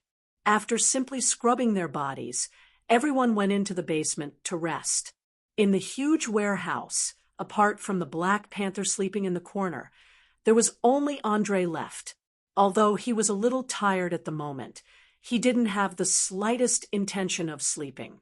This was because Uhtred's spells were like a huge magnet, attracting all his attention, especially the strange new spells. For a mage, they were simply a fatal temptation. Andre, who had been unable to study magic for more than half a month, instantly exploded with a terrifying enthusiasm for learning. He quickly analyzed one low-level arcane spell after another, and then copied them into his own spell book. He didn't feel the slightest bit sleepy, and similarly, he didn't feel the passage of time at all. Chapter 650. Learning magic was never a boring thing, especially when magical energy, under the guidance of incantations and gestures, could form all kinds of incredible physical phenomena and even supernatural phenomena that could not be explained by science. Anyone with the slightest bit of curiosity could not help but want to know what was hidden behind these spells, and what was the magical energy that was everywhere, creating fire, acid, lightning, sound waves, ice out of thin air, summoning all kinds of strange creatures from all over the world, forcibly changing the mind and soul of a person or even a group of people, and making them submit to one's will, resurrecting dead creatures in the form of ghosts, creating illusions that could deceive. All sensory organs, making oneself invulnerable to weapons, the ability to change the form of all known substances, and finally, the means to explore all the secrets of the world. Magic was all-encompassing and almost omnipotent. The ancient sorcerers seemed to have completely let go of the shackles of their minds, and with their wild imagination, they created thousands of arcane spells. There was nothing that they couldn't do. Many times, Andre always had an illusion that the magic civilization destroyed by the gods was far more advanced than the 21st century Earth. At least the Earth had not colonized the sky, but the floating city of the ancient magic civilization could already perform interplane teleportation and spread their fame throughout the universe. Countless worlds were conquered and colonized by them. It was these great pioneers that made the phrase, "knowledge is power," no longer an empty abstract concept, but a real reflection of the profession of sorcerers. Perhaps the theocracy was born to be in conflict with the mortals who longed for the truth. It was the case on Earth, and it was also the case in the other world. When the mortal civilization developed to a certain extent and knew more and more, the theocracy would feel a great threat. The only difference was that the theocracy on Earth was just a group of greedy swindlers, while the gods in Oriar had the power to destroy the world. The former was gradually swept into the garbage heap of history and became the topic of conversation and jokes after meals. Especially the various kinds of dark history, it would take more than 3 days and 3 nights to finish talking about. The latter directly used all the power to completely wipe out the threat. Now, except for a few scholars and sorcerers, almost no one remembered the oldest empire of mankind.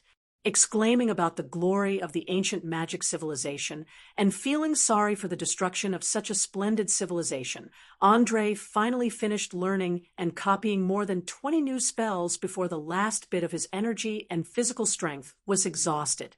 As he flipped through the pages of the Grade 5 Arcana techniques that he had just copied down, an unhealthy flush appeared on his pale face as his eyes shone with unprecedented satisfaction. It was common knowledge that magic was divided into 9 levels, excluding the level 0 tricks that even an apprentice could perform, and level 5 happened to be in the middle. At the same time, it was also a huge divide. If level 1 and level 2 spells were equivalent to firearms, then level 3 and level 4 spells were equivalent to rocket launchers. However, from level 5 onwards, spells would rise from individual weapons to tactical weapons, such as missiles. For mages who possessed such power, the laws and morals of the mortal world would no longer bind them. The only thing that could restrict them, apart from greater power, was self-restraint. Andre took a deep breath and muttered to himself as he gently stroked the complex patterns on the pages that flickered with arcane light. Power. This is the power I've been pursuing. What a wonderful feeling. But it's still not enough. I need more. Much more. I want to learn all the magic in this world. I want to use my own method to uncover the mystery behind the illusion. I don't know if you can unravel the mystery behind the illusion, but I do know that if you don't sleep now, you'll probably die soon. Bortia, who had appeared out of nowhere, winked at him with a mischievous smile. She was holding a large plate of plump, tender, and delicious crabs.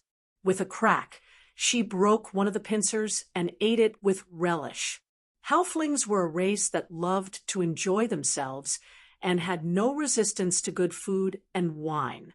As long as the conditions allowed, they could even eat continuously for an entire day. Many nimble halflings were eaten like this and turned into round meatballs. Of course, due to Borcia's frequent activities, she maintained her figure quite well and didn't have to worry about gaining weight for the time being. But once her weight started to increase rapidly, it meant that she would no longer be able to become an outstanding thief. Andre raised his head and glanced at the bright sunlight outside the window. He immediately closed the spellbook and shook his head with a wry smile. It's already noon? I didn't expect time to pass so quickly. I actually didn't sleep for an entire night. An entire night? The corner of Borcia's mouth twitched slightly.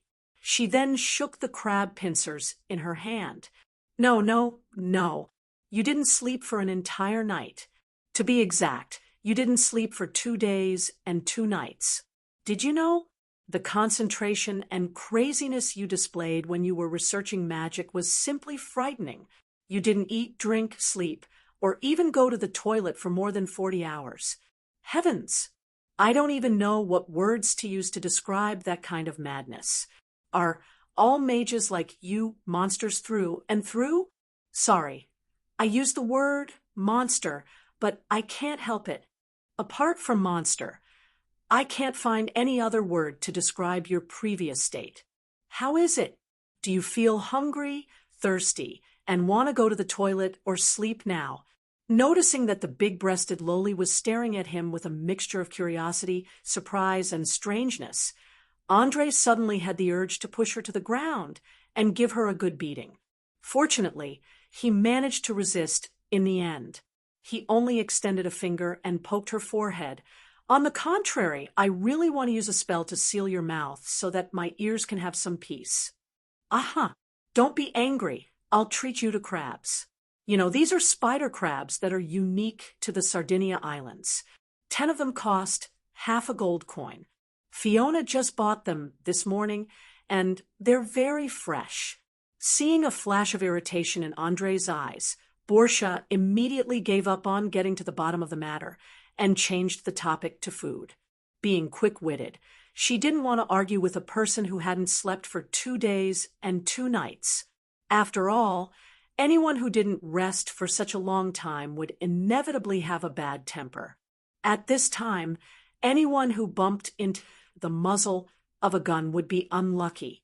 Chapter 651. No, thank you. I just want to go to bed and sleep right now. Remember, you have to wake me up in 8 hours, regardless of whether I've rested well or not. Also, for your safety, don't touch the things on the table.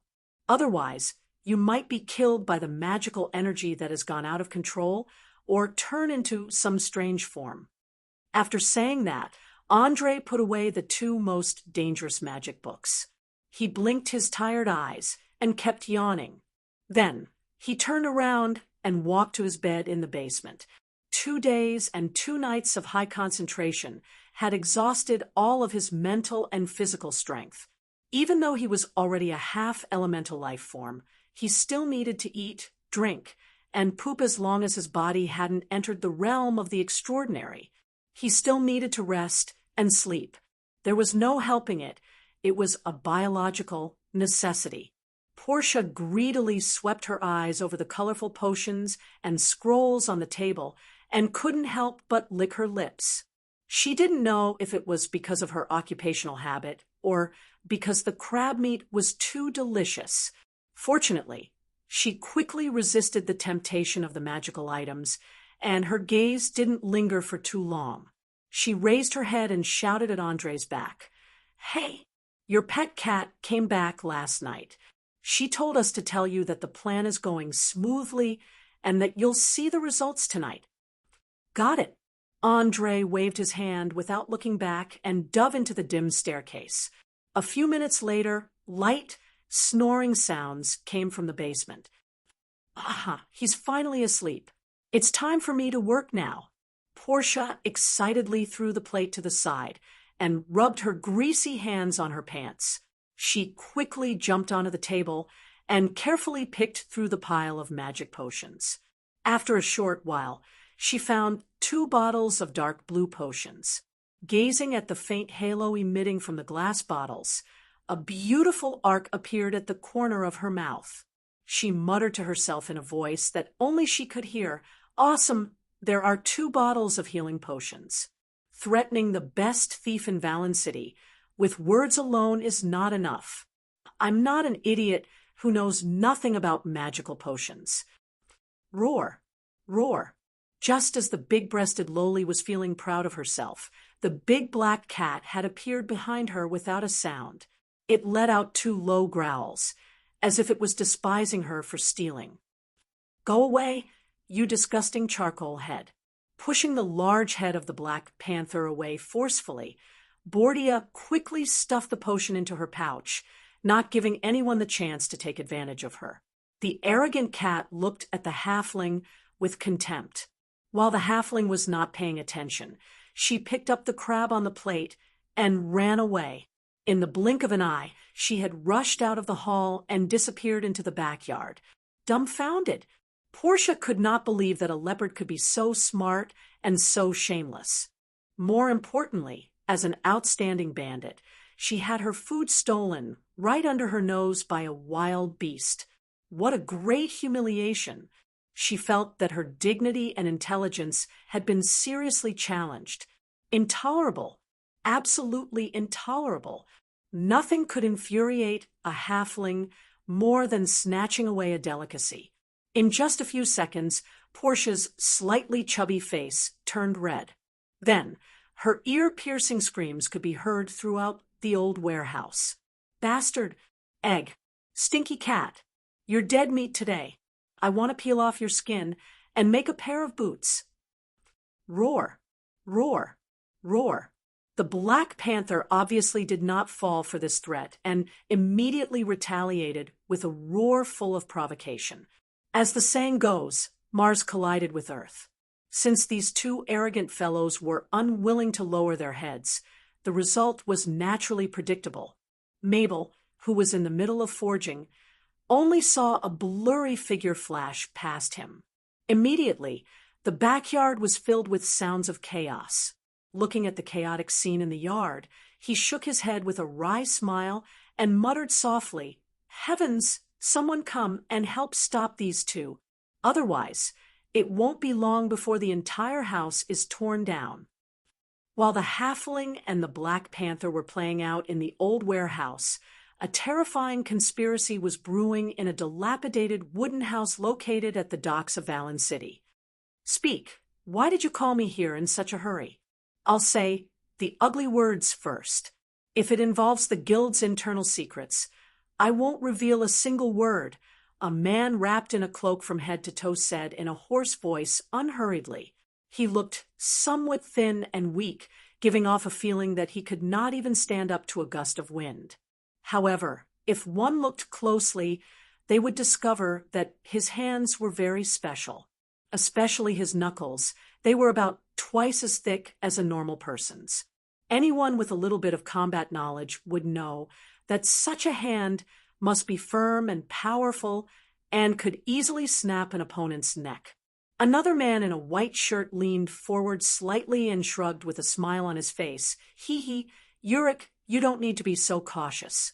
Haven't we always had a pleasant cooperation before?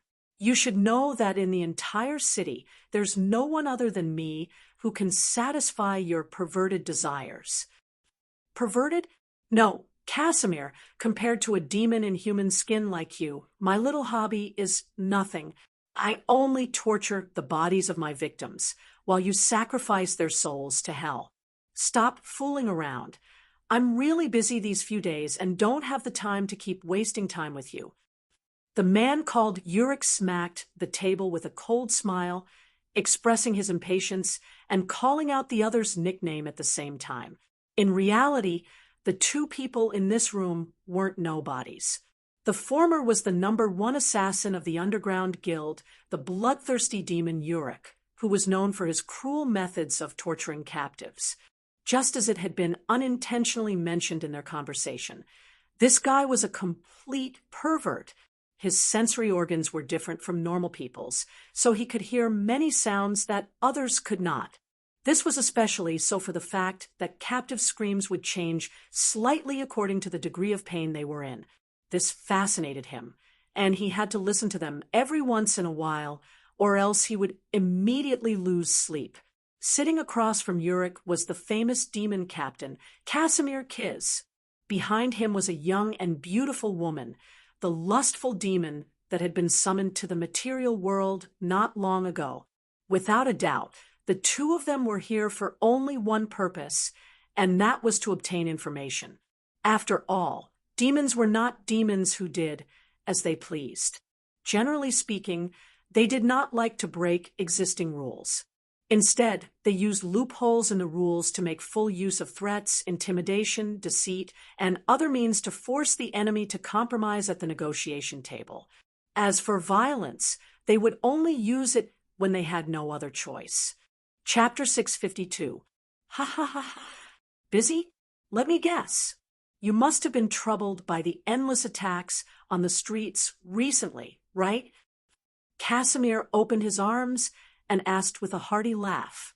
Hearing such a teasing tone, Yulik's expression instantly turned gloomy. He lifted his head slightly and glared at Casimir threateningly. Do you know something? If you do, you'd better tell me quickly. Otherwise, you'll be in big trouble once the leaders receive the news. You should know that they aren't as easy to talk to as I am. Casimir smiled playfully, not minding Yulik's threat at all. He even extended a finger and tapped it rhythmically on the table.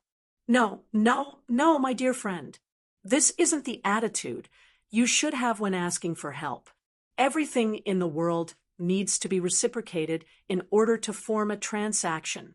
Just like our previous cooperation, I provide you with fresh lives, and you use your hobby to make the sacrifice more perfect. But now, you actually want me to provide such important information for free. I have to say that this is really too disappointing. As a friend and business partner, I have to remind you that your thinking is very dangerous and can easily affect our good relationship. Of course, if you're willing to pay a price, such as sharing certain information, then I can immediately give you a clue. To be precise, I can give you a suspect. How about it? This suggestion isn't bad, right? The silent, lustful demon stared at Casimir with a sweet smile. A trace of surprise flashed in her eyes.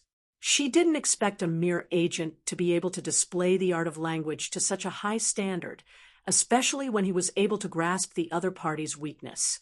Even in hell, there weren't many lower and middle demons who could do this. As everyone knew, demons were worthy of being called grandmasters in the field of deception. Even their words were often highly misleading. One had to be extremely alert when speaking to them. The slightest carelessness could cause one to fall into a meticulously woven trap. It was obvious that Casimir, who was known as a demon in human skin, was exceptionally proficient in this field. Not only did his short sentences pique Yulik's interest, but he also inadvertently hinted that no matter what clues he gave, the underground guild would mobilize all forces to investigate. Humph. Friend. Sorry, I don't deserve that title. I remember the last unlucky fellow you called friend didn't end up well. Cut the crap and name your price. Since this is a trade, let's follow the trade process. Yulik sneered. To be able to become the ace assassin of an underground guild, he naturally wouldn't be like those brainless idiots. Similarly, he knew very well what kind of person the person sitting in front of him was. Oh, your words really hurt my heart. Casimir clutched his chest and assumed a disgusting posture. But fortunately, this posture only lasted for less than a second before it was replaced by laughter. Ha ha ha ha. Okay, just kidding. That's right, I've indeed received some news. It's said that a mysterious mage has appeared in Valen City for some reason, and the recent chaos seems to be related to him. If you want to know who this person is, then you have to agree to a few of my conditions. Conditions? What conditions? I'm warning you, don't go overboard. The leaders have been very angry these past few days. If you dare to ask for too much, I can't guarantee that they won't settle the score after this. Yulik said with a frown, "Don't worry, my request is not excessive at all. First, you have to promise that if you catch the thief Portia, you'll hand her over to me in one piece. Second, you have to share all the information regarding this mage. No matter what you find out, you can't hide it. Finally, you owe me a favor. If I need anything in the future, you have to help me." After stating his conditions, Casimir lay back on the chair and silently waited for a reply. He was very clear about the dire situation the Underground Guild was in right now. Not to mention the current conditions, it wouldn't be a problem to ask for twice as much. Thus, he wasn't the least bit worried about being rejected. If it weren't for the fact that he was in a hurry, he would definitely have chosen to ruthlessly extort a large sum of benefits. Without a doubt, Yulik's position in the guild was very high, and he had a certain degree of decision-making power. After a few seconds of consideration, he immediately nodded. "All right, I agree to all the conditions. Now you can tell me everything you know. As an assassin, he hated the endless haggling like a merchant. He was more willing to use more direct methods to solve problems." Casimir clearly understood this point. He immediately took out a piece of parchment paper that he had prepared in advance and gently placed it on the table.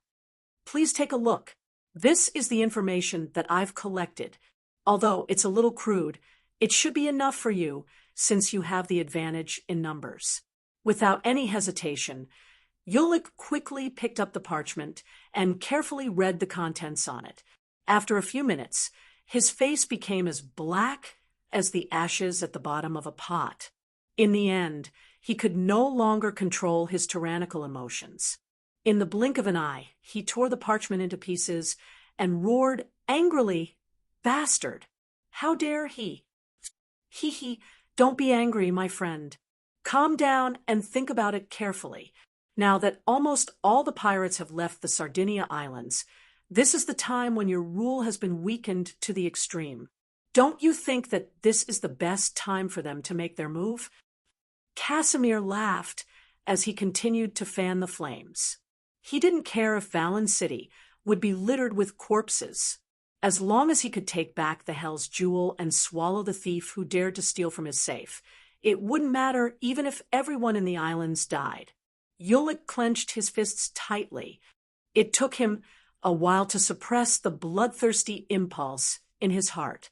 He raised his head and asked in a guarded tone, "This is why you didn't leave with the fleet, and instead secretly stayed behind by yourself?" Casimir shrugged and replied, "That's right. I saw a better opportunity. As long as I did it properly, I could have a brighter future. You know that I've never seen myself as a pirate. The only reason I chose this profession was because it could provide me with a lot of convenience." "Very good. I'll immediately return to report the situation to the leaders and then arrange for another probe. If the information you provided is correct, then I guarantee that you'll have a bright future." With that, Yulik took a deep breath, stood up, pulled his hood tight, and jumped out of the back window, disappearing at the end of the alley in the blink of an eye. Chapter 653. After watching the ace assassin of the Underground Guild leave, Casimir propped his chin on his hand and asked playfully, "Do you think he believed what I said just now?" The lustful demon walked with elegant and seductive steps to the side of the chair and sat down. She shrugged nonchalantly. "It's not a matter of whether he believes it or not. It's a matter of whether he has to believe it. With the current situation, anyone with half a brain would be able to sense that there's a huge conspiracy brewing in the shadows of this city. It's a conspiracy against the Underground Guild. No matter how bizarre the clues we give them are, they'll use the fastest method to investigate until they find out who the real enemy is. Your performance just now was not bad. At least I could sense the true fury of that mortal. Our enemy is going to be in big trouble soon. Trouble? Casimir shook his head with a cold smile. Although I also hope that Ulrich can get rid of that young mage. It's a pity that it's not very realistic. He's just a pawn used to test the waters, a bait used to divert attention. From a certain perspective, this is equivalent to gathering information. You understand? You seem to be very wary of your opponent. The lustful demon's senses were very sharp. She instantly caught a flash of nervousness, and her eyes released a dark, red, evil light. Casimir sighed, slightly. He didn't admit or deny it. In fact, he didn't reveal all the details to prevent the lustful demon from having other thoughts if she knew too much. He especially couldn't reveal the half-elf Orlando's existence. Otherwise, the consequences would be unimaginable. Even though demons were creatures of order, they would never mind changing their allegiance. A mage who was half a step into the legendary realm was more tempting than a devil's agent.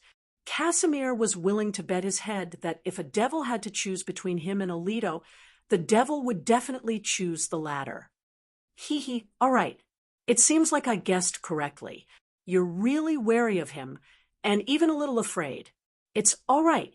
The entire multiverse knows that spellcasters are the most difficult enemies to deal with. It's not a bad thing to be cautious. The lustful demon decisively changed the topic after realizing that the atmosphere was a little off.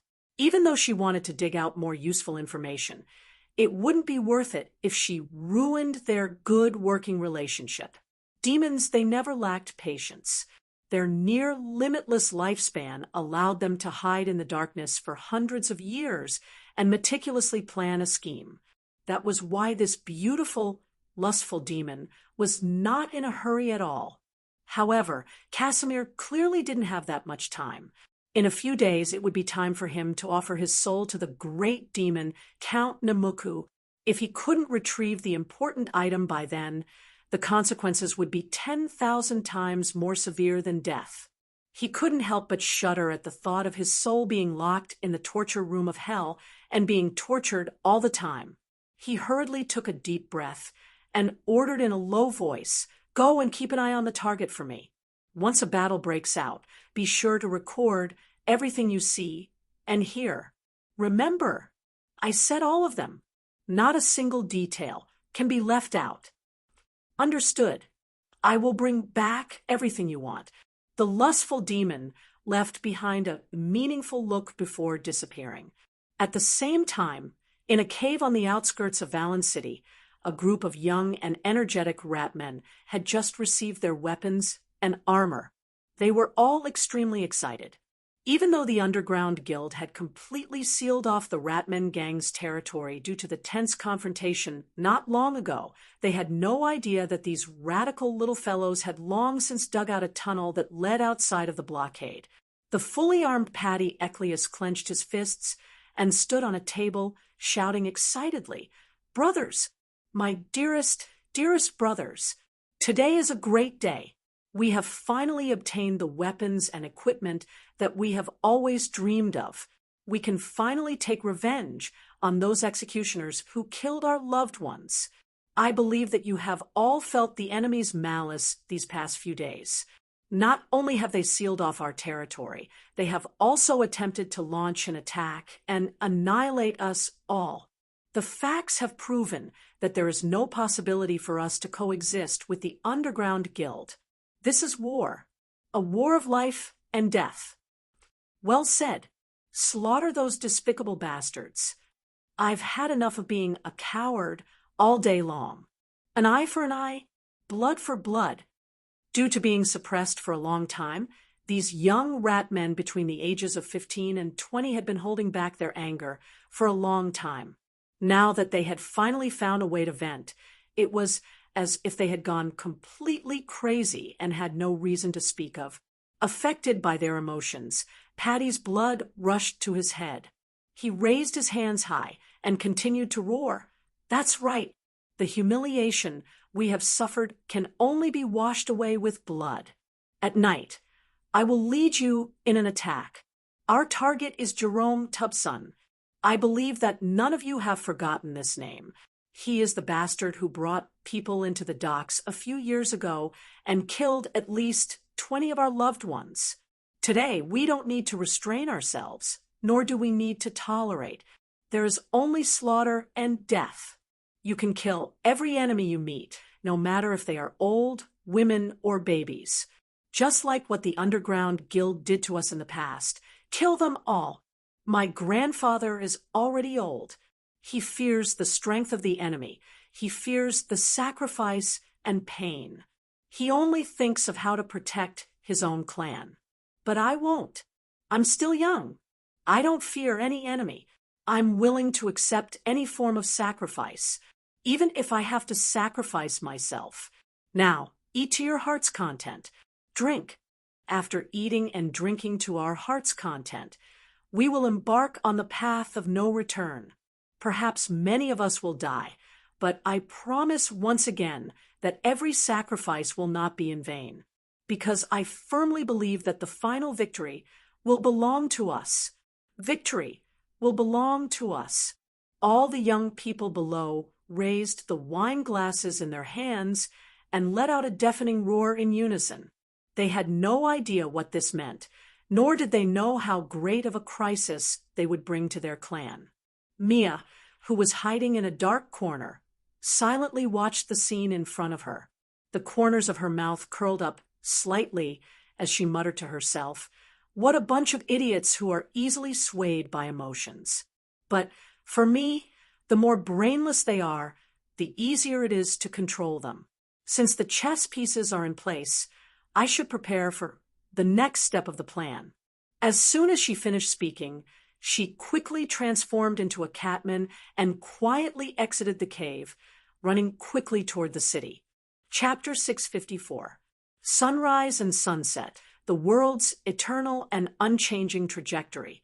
Night arrived as expected as the sun disappeared below the horizon, once again shrouding the skies of Valen City and casting a faint shadow over the restless city. Especially in recent times, the shadow web had purposely created all sorts of assassinations and destruction, seriously touching on the sensitive nerves of the underground guilds. Many guild members didn't even dare to go out on the streets after dark out of fear of dying for no reason. In just 2 short days, the territory under their control had shrunk by 1/3, and this third of their territory had become a land of chaos with no order at all. Countless ambitious fellows took advantage of the situation, killing each other and fighting for territory. No matter who emerged as the final victor, it would mean the birth of a brand new power within the city. This wasn't good news for the leaders of the underground guilds. After all, Valen City was only so big, and every additional competitor was a great threat to their interests and authority. Thus, they were all racking their brains to find just who was challenging the current order and the authority of the underground guilds. Unfortunately, there were no witnesses, no corpses, and no traces of a fight. Even if Holmes were here, he could only stare at the scene helplessly. The spies they'd sent out seemed to have mysteriously vanished from the face of the earth. After a few hours, their heads would be hung in very conspicuous places for passers-by to see. It had to be said that this was a blatant slap to the underground guild's faces, and a vicious slap at that. Half of the city's residents knew that they were losing absolute control over the streets and alleys, and that a new reshuffling of power was about to begin. But through this incident, the senior members of the guilds quickly recognized one fact, and that was that the enemy this time was definitely not to be trifled with. They had to unite and go all out. Near Sargasso Alley, a group of masked men wearing tight black leather armor and wielding daggers and short swords silently surrounded the old warehouse that André had bought as a temporary base. At the same time, they sent out their companions who were armed with crossbows to occupy advantageous positions. It didn't take long for them to completely seal off the area. It was obvious that as long as one wasn't blind, They could easily tell that these well-trained fellows weren't here to greet them in a friendly manner. One of the men with fierce eyes lowered his voice and reported to the other man, "Boss, our men are in position, waiting for your orders at any time. Don't be in a hurry to make a move. Send 2 spies to test them. I'm not sure if the person inside is the target we're looking for." As he spoke, the man pulled down his black mask, revealing a thin face. It was the ace assassin of the underground guild, Ulrich. "Test, we can capture everyone inside and take them away. When we get back, we can interrogate them one by one. I believe that with your torture methods, no matter what secrets they are hiding in their heads, they will have to tell us clearly." The man obviously didn't understand his superior's thoughts. In his opinion, since so many people had been dispatched, capturing a few suspicious targets would be a piece of cake. Why bother? Ulrich shook his head expressionlessly and explained, "No, you don't understand. The person who provided the information this time was Casimir. I have a feeling that he didn't ask for an exorbitant price this time, so there must be some other motive behind it. Maybe it's a trap." "You mean he's using us?" The man's eyes widened in shock. "I don't know. If his thoughts were so easily seen through, he wouldn't be called a devil in human skin. Remember, find 2 quick-witted fellows. Before we launch the attack, I need to know who lives inside. You understand?"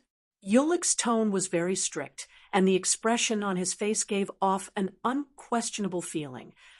"Understood. Don't worry, boss. I'll pick 2 good men." With that, the man patted his chest hard, turned around, and made a few hand gestures toward the roof. The 2 men in black instantly understood and quickly moved along the edge of the roof toward the warehouse. In the blink of an eye, they had snuck into the backyard. On the other side, Andre, who had just woken up from 8 hours of sufficient sleep, was sitting at the dining table. He sipped on the scalding bone broth as he stared at Bordia and the Black Panther, who were squatting in the corner, glaring at each other with a playful gaze. The 2 saboteurs had messed around in the afternoon and made a mess of the entire warehouse.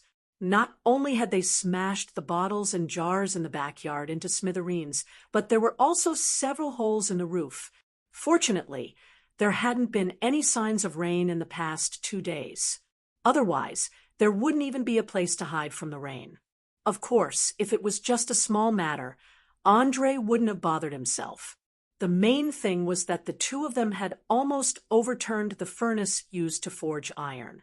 If something were to happen to this thing, everyone in the warehouse would be in trouble, especially since he was still sleeping in the basement. He might even be burned alive in his sleep.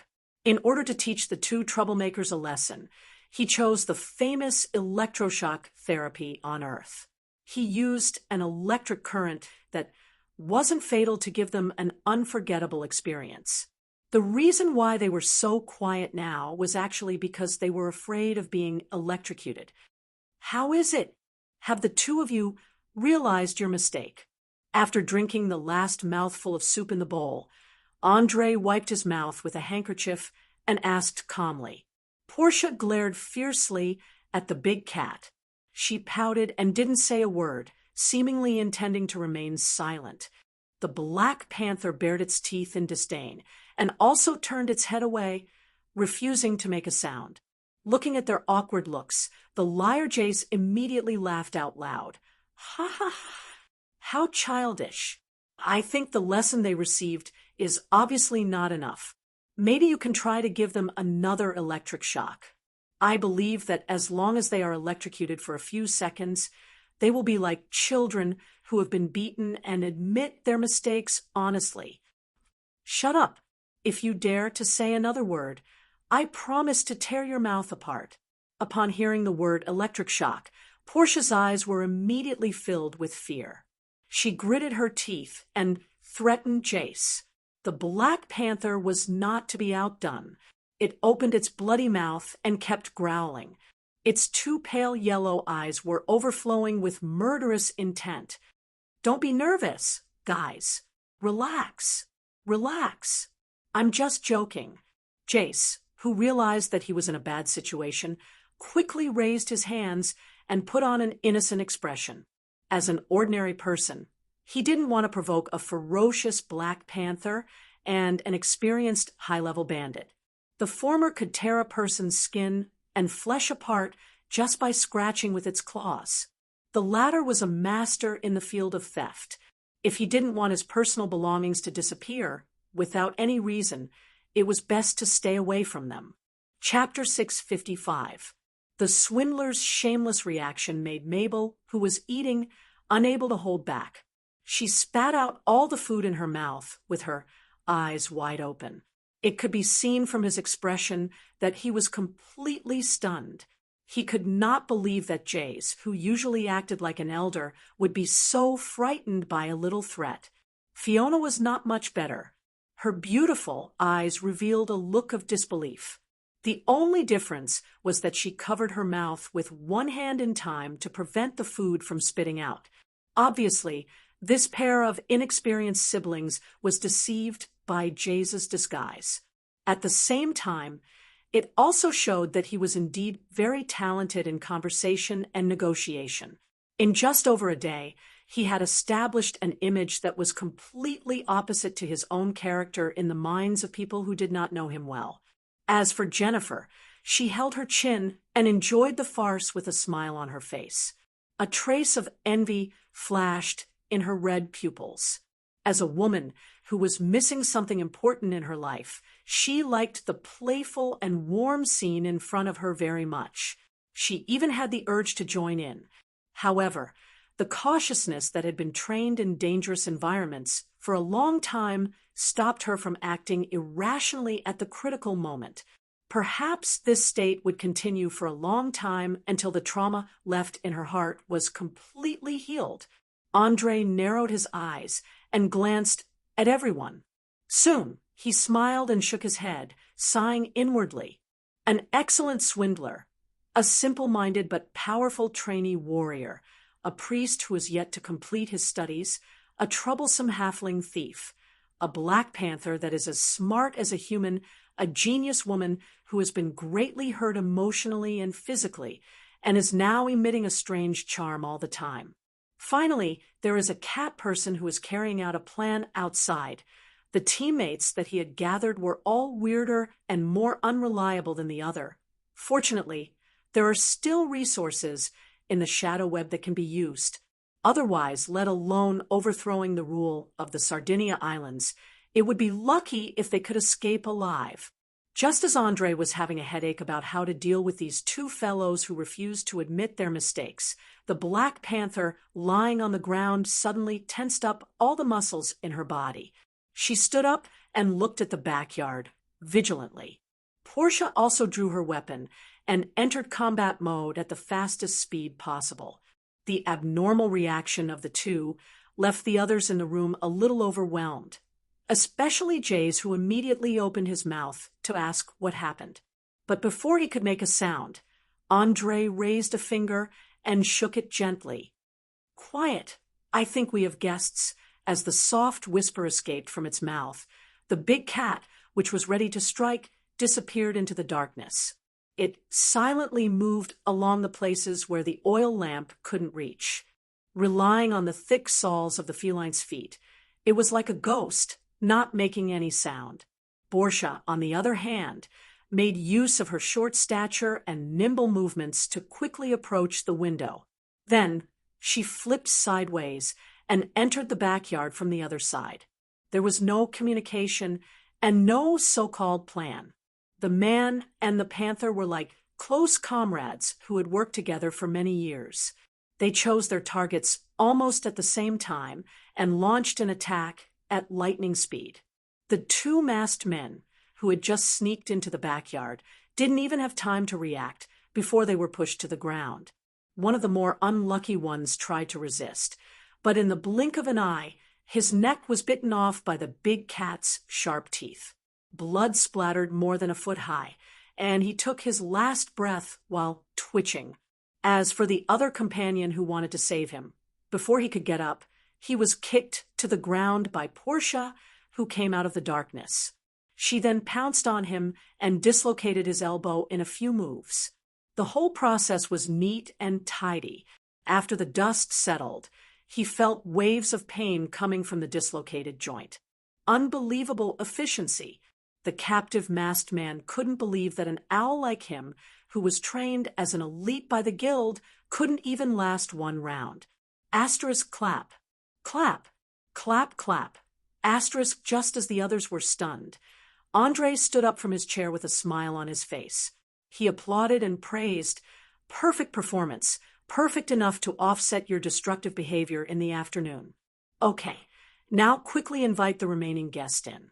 Be gentle. Don't accidentally kill him. I have some questions to ask him. Hee.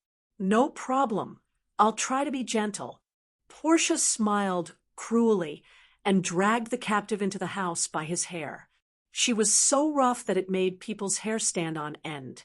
There was no trace of gentleness. Of course, where there was oppression, there was resistance. The captive, who was in unbearable pain, opened his mouth and wanted to shout for help. In the end, he was ruthlessly kicked in the face by the small leather boots of the halfling. Several of his teeth were knocked out because of the impact with the ground, and his mouth was full of dark red blood. When the unlucky man was dragged to the center of the hall, his original face was no longer recognizable. His whole face was swollen like a loaf of bread. The Black Panther, who had bitten the man to death, followed closely behind. Although there was blood everywhere around its mouth, its steps were still light and graceful, as if it had just bitten a rabbit to death and not a dangerous enemy. Looking at the captive who was lying on the ground vomiting blood, Andre picked up a table knife from the table beside him and gently slid his fingertips across the captive's face and neck. At the same time, he said in a tone that was a little like talking to himself, but also a little like chatting. Do you know, stranger friend, the human body is actually full of mysteries? Some parts of it are very strong enough to withstand huge injuries and not die, but some parts of it are extremely fragile. Once attacked, it often dies in an instant without even feeling the pain. For example, have you noticed this table knife in my hand? Yes, it's very short and not particularly sharp, but as long as I poke hard at your temple or jaw, your soul will immediately leave your body and go to another world. But if I stuff it into your nasal cavity and slowly cut open your nose, then not only will you not die, you will even suffer unbearable pain and torture. If it's the eyelids, the pain will be even more intense.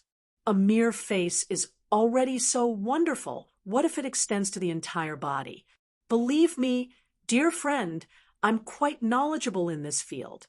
I even have a way to cut open your stomach and let you see with your own eyes the beating heart, lungs, liver, gallbladder, intestines in your chest. How about it? Doesn't it sound very interesting?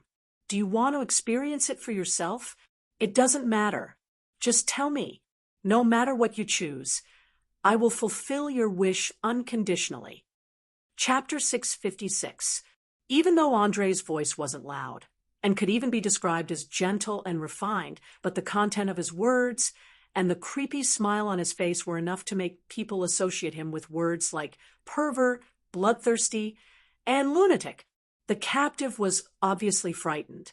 His whole body was tightly curled into a ball, trying to find some sense of security in this position. His eyes were filled with fear as he desperately waved his hands and shouted, Get away! Get away from me! You demon!" "Demon? No, my guess from afar. I was just explaining the physiological structure of the human body to you. How could it be related to a demon? You should know that this is very precious knowledge. Anyone who learns a little bit can immediately become the best first aid specialist. Of course, I could also be an interrogator or an executioner. Anyway, I have good intentions. Why are you afraid?" Andre deliberately put on an innocent look to defend himself, but the table knife in his hand accurately stabbed into the captive's nose in an instant. Blood splattered everywhere. The poor captive only felt an indescribable pain and numbness rushing into his brain, followed by a heart-wrenching scream. Ah! Stop! Stop! Stop! Ask me what you want to ask. I swear I'm willing to tell you anything, as long as you give me a quick death. Looking at the unlucky captive lying on the ground in agony, Andre smiled insincerely and spread out his hands. Oh, I'm so sorry. My hand accidentally slipped. Don't worry. The inside of the nose is one of the most sensitive areas of the human body. Although it will be very painful and uncomfortable, it won't endanger your life. Damn it! Damn it! Damn it! The poor captive cursed 3 times in a row. He covered his nose and hit his head hard on the ground, trying to distract himself from the pain. He was not a fool. Even a fool could see that the stab just now was definitely intentional, so he immediately classified the young man in front of him as extremely dangerous. He no longer had any hope of surviving and only wanted to die as quickly as possible so that he would not have to endure the terrible torture. Seeing the captive's hopeless expression, Andre's lips curled up slightly. He said in an indifferent tone, "What a pity! I originally wanted to explain more about the mysteries of the human body, how pain is transmitted to the brain through the nerves, how the internal organs work. Unfortunately, you don't seem to want to hear this. Well, since you're a guest, I'll reluctantly ask you a few questions. I hope you can give me a satisfactory answer. First of all, who are you and why are you in this old warehouse? Don't insult my intelligence by using the excuse of being a burglar. A real burglar wouldn't carry so many weapons, and it's even more impossible that they don't even have a lock-picking tool. Secondly, tell me how many of your accomplices are out there. Do you know, from the moment you appeared, I smelled a conspiracy in the air. Maybe you think I'm dead for sure, but I have to say, the show has just begun." Hearing that, the captive ignored the snot, tears, and blood that were flowing everywhere. He raised his head and stared into Andre's eyes, trying to find any sign of guilt or weakness in his eyes. Unfortunately, in the end, he only saw a face with a fake smile. He couldn't even feel any emotion, let alone guilt. It was as if his entire person was wearing a mask and all his thoughts were hidden. Realizing that he couldn't find any flaws, the 30-year-old captive lay down again and sighed in despair. "Sigh, looks like I've been cursed by the goddess of misfortune today. There's no chance of me surviving. That's right, I'm not a thief, but an owl directly under the guild. My goal here is simple, and that's to capture people.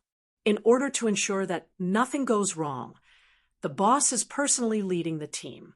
A total of 40 people have already surrounded this small alley. Maybe you're all ruthless characters, but there's no way you'll be able to escape." "Oh, people from the underground guild." Andre raised his eyebrows in surprise. He didn't quite understand where he'd exposed himself to attract the attention of the underground guild.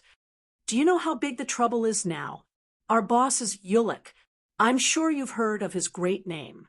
No one in Valen City has been able to escape his pursuit. Perhaps because he knew that he was going to die without a doubt, the man simply let go of all his mental restraints and started sweeping his gaze over everyone present with a look of pity. He was well aware of his boss's perverted habits, especially the mutilated corpses in the dungeon. Anyone who saw them would have nightmares. Bordia had obviously heard of Ulick. 2 rays of cold light flowed out of her eyes as she lowered her voice and said to everyone, "If this guy isn't lying, then I'm afraid we'll have to make preparations for a bloody battle this time. The Owl is a small assassination team that the Underground Guild has secretly nurtured and is responsible for eradicating the enemy. Perhaps 1 or 2 wouldn't be a big deal, but once the number exceeds 10, it'll immediately become very difficult to deal with. As for the bloodbath maniac, there's no need to even mention him. There's no record of him surviving until now." What? Heavens! What should we do? What should we do? The most cowardly swindler, Jess, was scared out of his wits when he heard Ulick's name and started screaming in panic. But this wasn't to be expected. After all, the Underground Guild had purposely leaked this #1 assassin's perverted behavior in order to better intimidate the enemy. Over time, this name possessed some kind of mysterious magic. It could be used to stop babies from crying and to refresh the mind. It was said that even drunkards would instantly sober up after hearing this name. From a certain perspective, the name Ulick had already become synonymous with fear in Valen City. Relax, there's no need to make yourself so nervous. I guarantee that this Ulick guy is far inferior to Sam. I'll give you all 5 minutes to pack your things. After 5 minutes, we'll kill our way out of the main entrance and destroy all obstacles along the way. Since the Underground Guild has already sensed my existence, then I'll generously stand out and hand them a letter of challenge. With that, a trace of a chilling madness appeared in Andre's eyes. Ever since the fierce battle with the Ghost King Navid, Rusta, he'd been suppressing all the emotions that could lead to impulsiveness. The accumulation of emotions had almost reached a critical point, so he wanted to use this opportunity to vent and let everyone in the city know that a power that dared to directly challenge the Underground Guild had appeared. Chapter 657. War was the highest and most violent way to resolve disputes and conflicts. Its nature was filled with blood and slaughter. Even the smallest scale of war could cause extremely terrifying destruction. Any violent act that could be labeled with this word usually meant extremely serious consequences. Of course, for those who desired fame, wealth, and power, war was an excellent opportunity. Without a doubt, from the moment the guild discovered the old warehouse, Andre had already made preparations for war. Even though it was an underground war that could not be brought to the surface, war was war. He could even feel that some of the male genes in his body were rapidly awakening, like a ferocious beast waiting to devour fresh life. Men, especially men who were physically and mentally healthy, generally speaking, deep down in their hearts, they yearned for war. At least, that was the case before the war caused them great physical and mental harm. This was because this was a primitive instinct that had been lurking in the blood of humans for thousands of years. It was the embodiment of the law of the jungle and the survival of the fittest. Just like the lions on the grasslands, stronger and smarter individuals could occupy more lionesses and spread their excellent genes. Humans used the same cruel method to filter out better genes so that they could reproduce more outstanding offspring. 5 minutes passed quickly. Knowing that the situation was urgent, they did not bring too many daily necessities. Instead, they armed themselves as best they could. Even Jennifer, who did not have the strength to truss a chicken, carried a short sword in her hand and a pot lid on her back as a shield. Don't think it's funny. In fact, the Oleal continent's productivity was extremely poor. Many newbie adventurers started out with wooden axes, iron pots, pot lids, pitchforks, and kitchen knives that they'd brought from home. Looking at the various outfits of his teammates, Andre could not help but chuckle and shake his head. He stood up and asked, "Are all of you ready?" "Of course. My sword can't wait to drink the enemy's blood." Mabel clenched her fists and replied excitedly. Glancing at the excited young man, Portia shrugged her shoulders and reminded him, "Calm down, rookie. Nightingale is not the street thugs you've met before. Take care of yourself and don't lose your life." "Don't worry, I'll keep an eye on him." Jay stood up and said, obviously, he was not doing this to help others, but to better protect himself. After all, Mabel was strong and wore heavy armor. Even if she could not effectively kill the enemy, she could still be a qualified shield. The swindler's little trick naturally could not fool the clever halfling thief. The latter rolled his eyes and did not say anything else. "All right, let's stop bickering. I'm sure the guests outside are getting impatient. You should know that it's very rude to keep guests waiting. Remember, no matter what, don't stay more than 3 meters away from me. Otherwise, you might be accidentally injured by my spells." After saying that, Andre instantly activated the 3 spells in the secondary defense staff, forming a blurry visual trap several meters around him.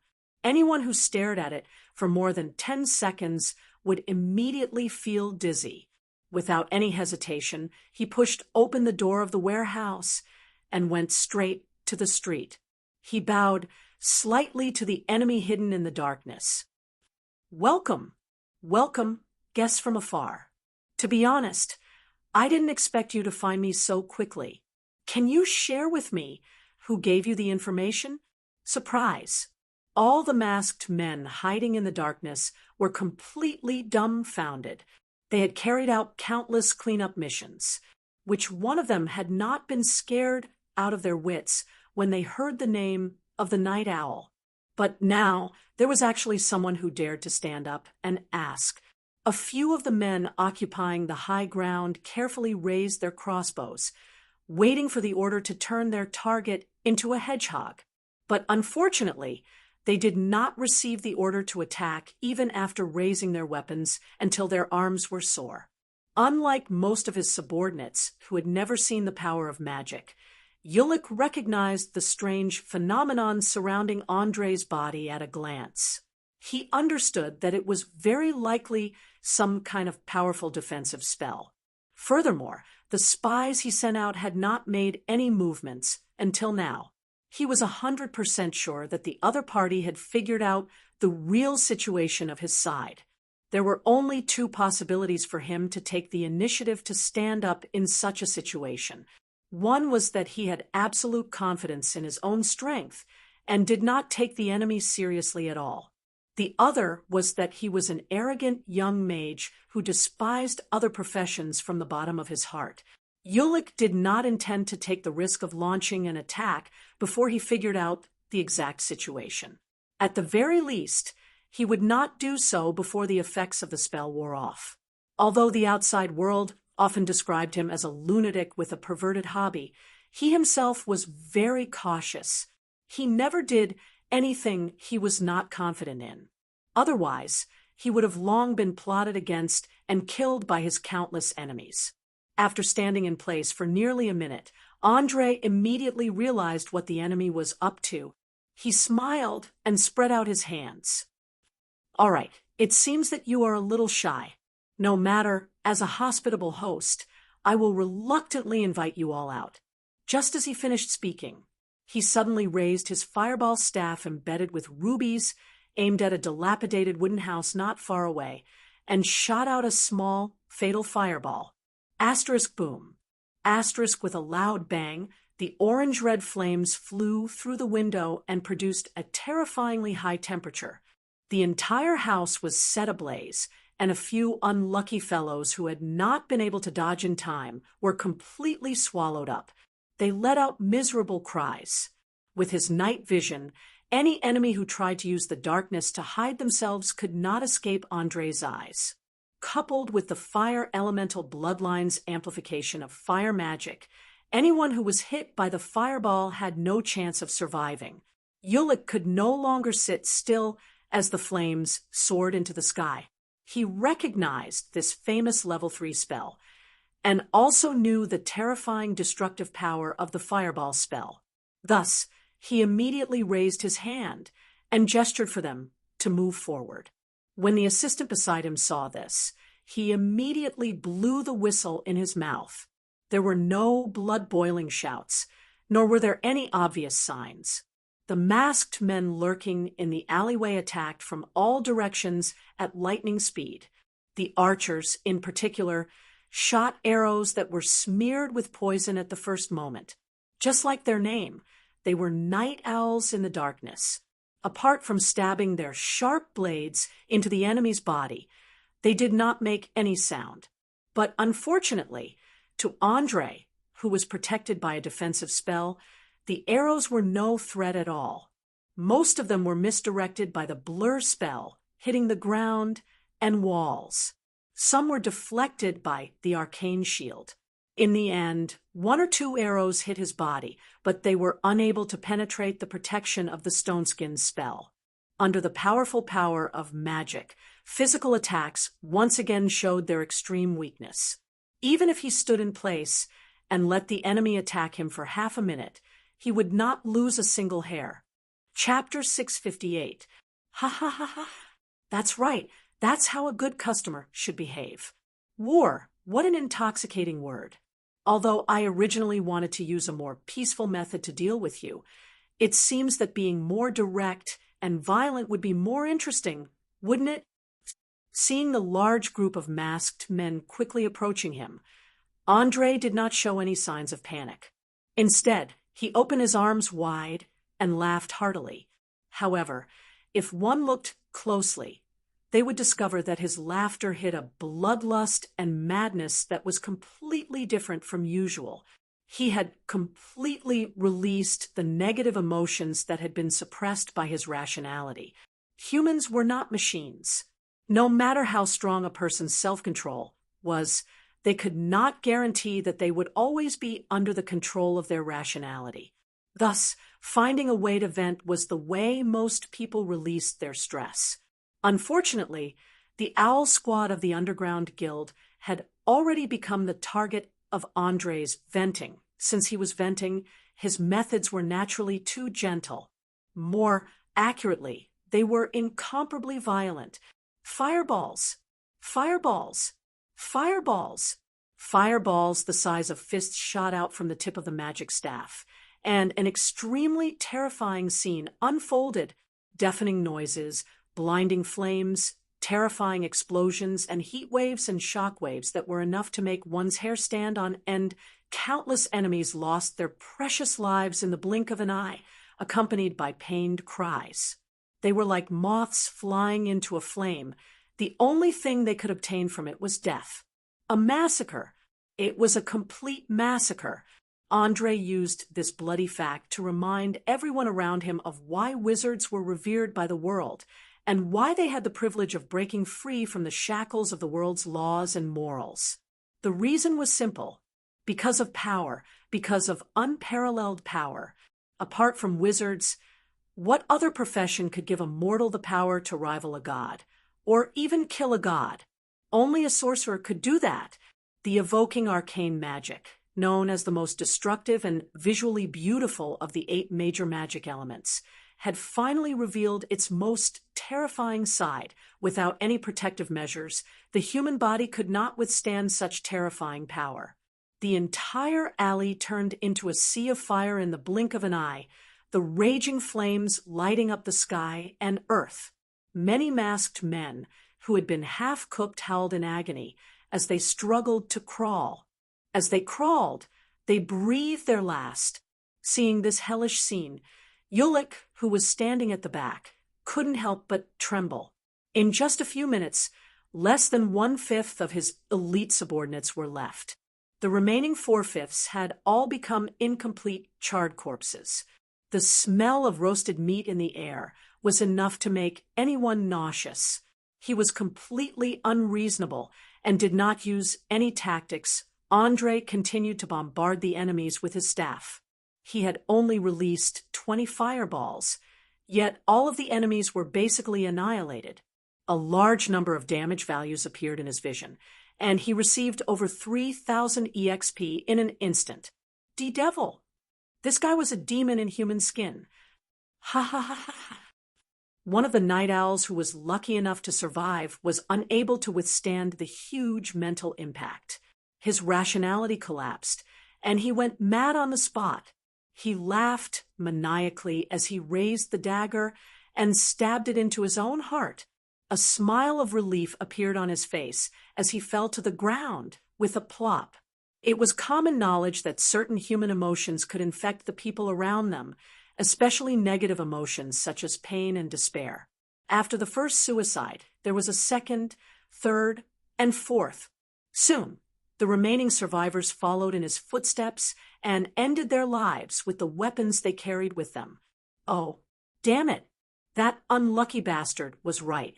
He looks like a demon king that crawled out of a bottomless abyss. Fortunately, His Majesty the Demon King is now on our side. Portia's eyes widened as she muttered to herself. Even though she was also shocked by the sudden burst of power Andre had, the extraordinary courage unique to halflings allowed her to maintain a positive and optimistic spirit. Jace's reaction was the complete opposite. He greedily licked his lips and said in a hoarse voice, "No, my dear little friend, this is power, the power of magic. Look at how beautiful and enchanting it is. This power can bring us money, wealth, and power. I'll bet my head that there aren't many people in Valen City who can resist it. And don't be naive. Do you think the pirates can contend against Linton City for hundreds of years without the same power?" Jennifer shot a glance at the greedy swindler and retorted with a serious expression. Perhaps ordinary people didn't know what the Sardinia Islands were capable of making Linton City fear them, but she had learned through Blackblade's intelligence system that there was a wizard tower hidden underground in this city. Although there weren't many spellcasters inside, there were still a few famous people. Of course, this name referred to their infamy. They had all committed unforgivable crimes, such as massacring over 100 people, controlling the undead to attack the living, releasing the latest plague in the city's wells, and so on. In short, it wasn't that they couldn't survive, and it was impossible for them to hide in a remote island and provide magic assistance to the pirates. While they were talking, Yurik suddenly came back to his senses and discovered that he was still in danger. He didn't hesitate at all and turned to run in the direction of the guild headquarters, not daring to stay for even a second. However, before he could run 10 meters, he suddenly hit an invisible wall and fell to the ground with a bang. A sharp pain came from his head and nose, and his eyes were seeing stars. He couldn't get up from the ground for a long time. Leaving without saying goodbye isn't the behavior of a polite guest. Don't you think so? Andre instantly moved to the front and lightly patted the invisible wall as he teased with a mocking tone. It was he who had activated the spell on his magic ring, creating an indestructible wall of force in the path of Yulik's escape. Based on inertia and the reaction force from the impact, no matter how strong the body was, it would still collapse. "Who are you?" Seeing that he couldn't escape, Yurik struggled to get up, tensing all the muscles in his body as he asked carefully. Andre raised a finger and shook it with a smile. "I'm sorry, dear customer. You seem to have misunderstood something. I'm the only one who has the right to ask questions, and you're responsible for answering them. You should know that I have no intention of killing you so far, so please cooperate as much as possible and don't give me any excuses. This is a good thing for both of us, isn't it?" Chapter 659. Yulik cautiously took 2 steps back, his eyes fixed on the ruby-inlaid wand. He knew that this little magic item was truly deadly. After a full minute of silence, he asked, "Why should I believe that you're not lying?" "Lying to you?" Andre's eyes flashed with a strange light, followed by a contemptuous smile. "Ha! I have to say, you're a classic fool. First of all, do you think I need to lie to you in the current situation? I can pull your soul out of your body and slowly torture you for the information I want. Believe me, that kind of torture is far crueler and more painful than any torture in the world. No one can keep a secret after tasting it. Secondly, as I said, you've already lost the right to choose. You can either answer my questions and live, or keep your mouth shut and die with your subordinates. Finally, do you know why I want you to stay? Because I need someone with enough status to go back and hand in a letter of challenge to the guild leaders. Tell them that a war to the death has begun." After hearing this, Yulik's pupils shrank and dilated. Then he gasped for breath and shouted, "Are you crazy? You want to become enemies with the entire guild? We're the supreme rulers of this city. For hundreds of years, no one has been able to threaten our position. You have no idea how powerful we are. Every guild leader has unimaginable resources in their hands." But before he could finish, Andre impatiently waved his hand. Stop. I'm not interested in listening to these meaningless boasting. Powerful? No one can threaten your ruling position? That's the funniest joke I've ever heard. If it weren't for the help of the pirates during the rat disaster decades ago, you would have become history. Old Bernie is working with you. Ulick suddenly remembered the news that the dark enforcers of the guild had sent back a few days ago. His face was quickly filled with unconcealable shock. The rat men had always been a thorn in the side of the leaders. They were like a dormant volcano or a hidden plague. Once they erupted, it usually meant terrible consequences. Those who had experienced the riot back then would never be able to forget the terrible scene in their minds for the rest of their lives. Now, with the addition of a powerful mage, the situation was really grim. What do you think? Andre didn't answer the question directly, but asked playfully. At this time, he did not forget to drag the Rat King down with him. It could be said that he was quite sinister. After all, in many cases, an ambiguous answer would often give people ample room for imagination, releasing the wrong inducement signal. Looking at Ulick's eyes, it was clear that he already believed that old Bernie had chosen to become enemies with the Union this time. Smelling the aroma of meat in the air and the burnt smell of the wooden house, Andre suddenly noticed two figures in the distant sky. Although they were a little blurry and weren't flying very fast, there was no doubt that they were coming this way. He did not dare to delay, and immediately turned to the halfling bandit behind him and shouted, "Portia, immediately take everyone to find Mia. Remember, leave this area as fast as you can. No matter what happens, don't look back. The next battle isn't something you can participate in." "What's wrong? Is there a troublesome enemy coming?" Portia asked in surprise. It was the first time she saw Andre so nervous. Even when facing more than 40 night owls, he still maintained a relaxed smile, but now he was telling them to escape. "It's a mage. The enemy's mage is coming. Run. Otherwise, we won't be able to leave." Andre didn't have time to talk nonsense. He quickly took out a protection scroll and activated it. A dazzling light flashed, and his whole body split into 7, each one exactly the same as before. Without a doubt, this was a level 2 illusion spell, mirror image. It could create 1 to 4 illusions at random, and one would be added for every 3 levels of the mage. It was one of the best methods to confuse the enemy, and was very popular among low-level mages. However, a mere mirror image was obviously not enough to deal with the upcoming Arcane duel, so after completing this spell, Andre didn't stop. He also cast Flame Shield and Arcane Vision on himself. The former could offset most of the fire damage, and at the same time burn the enemies who rushed close to him. The latter allowed his eyes to see all the magic light. It could roughly determine the effect of more than 90% of the magic items based on the color and light intensity of each item. A duel between high-level mages wasn't child's play. A single mistake in judgment could lead to unexpected and serious consequences. Therefore, protection and detection were especially important.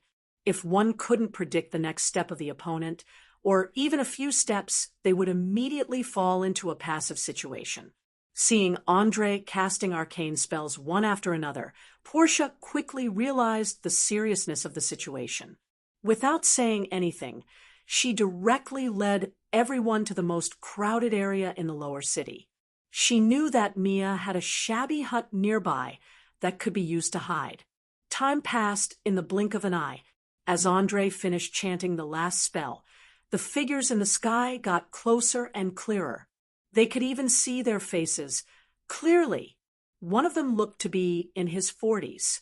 His entire head was bald, including his eyebrows. All the hair had been shaved off. His face, head, and neck were densely covered with tattoos. His 2 dark green eyes were very sharp. Through arcane vision, one could see that these tattoos were all emitting a strong black light. The other one had white hair and a beard, giving the illusion of an honest elder. However, the human skull hanging on his neck revealed his bloodthirsty and cruel nature. Perhaps to most selfish mages, using the body of their own kind to make magic items was nothing. After all, it was just a shell left behind after the death of a living creature. However, this skull was different. It imprisoned a soul that was struggling in pain. In other words, when the magic item was made, this person's head was cut off while he was still alive and then processed with necromancy spells. The poor soul was constantly in pain, and this pain was the source of the magic item's power. Toying with the souls of the dead was an evil taboo, whether it was the nobles who controlled the secular world or the churches of good gods who controlled the divine. Right. It was still fine to secretly study it in the wizard tower, but to wear it on one's body and parade it around the city was definitely a blatant provocation. Chapter 660. Just from their appearance and attire, Andre could basically conclude that these two fellows were definitely not kind people. They might even be famous figures on the wanted list of some southern city-states. Their names might have long been remembered by the priests, paladins, and paladins of the church. Once they found any clues, they would immediately launch an encirclement and annihilation. Valen City was a city of crime to begin with. Many of its citizens had committed murder in their hometown and had no choice but to come to the Sardinia Islands to seek refuge from the pirates. Thus, it wasn't strange to run into a few notorious wanted criminals. However, Andre hadn't been in the South for long and had spent most of his time studying magic. He didn't have the time to understand the hundreds of notorious and dangerous criminals. Thus, even if he saw the most obvious physical features, he couldn't find any relevant information in his brain. Just as he was pondering what countermeasures he should take, the silent Ulick suddenly spoke. "Sir Mage, although I have no intention of disturbing your preparations, considering the terrifying things that might happen next, I think you should quickly finish asking the questions you want to ask. That way, I can immediately leave with my life intact. Isn't that right?" "Oh, I really couldn't tell that you were someone who knew how to seize the opportunity." Andre turned his head with some surprise and stared at the skinny man.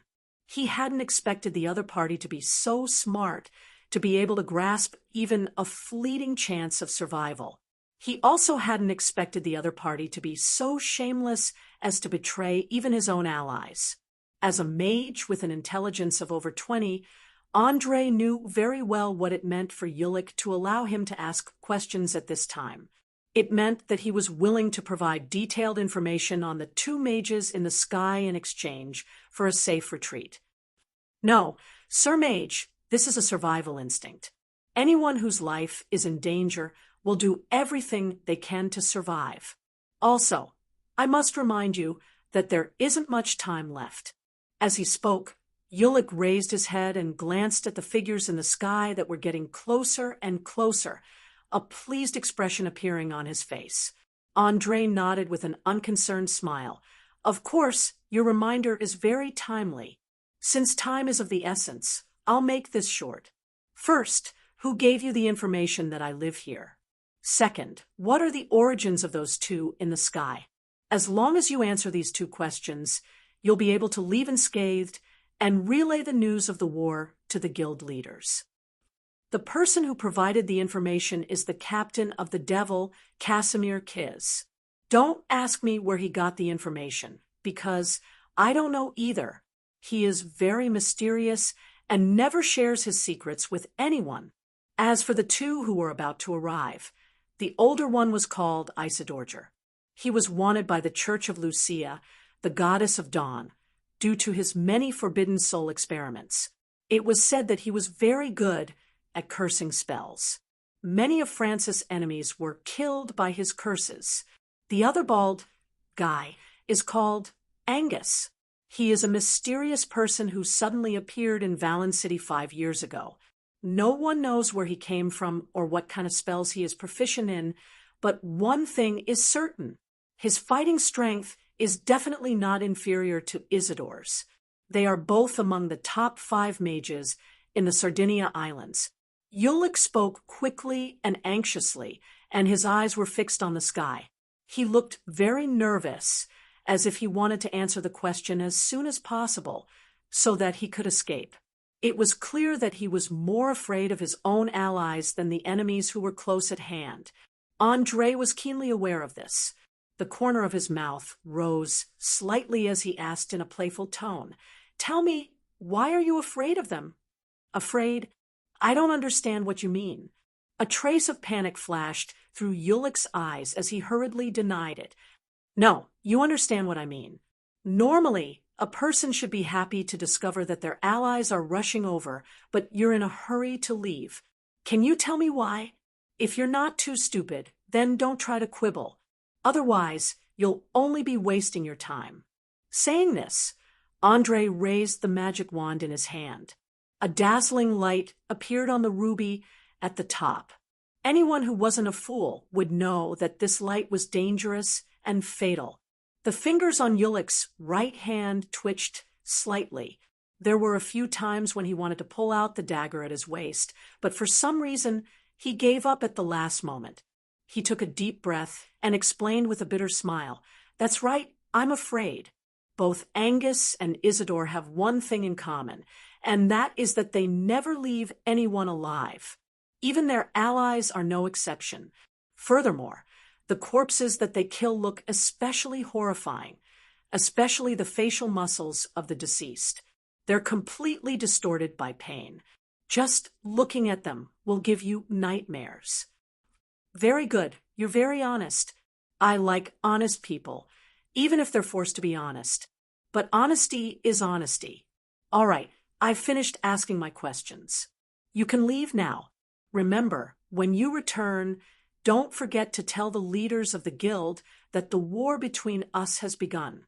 Saying this, André smiled and gestured for Ulick to leave, indicating that he could leave at any time.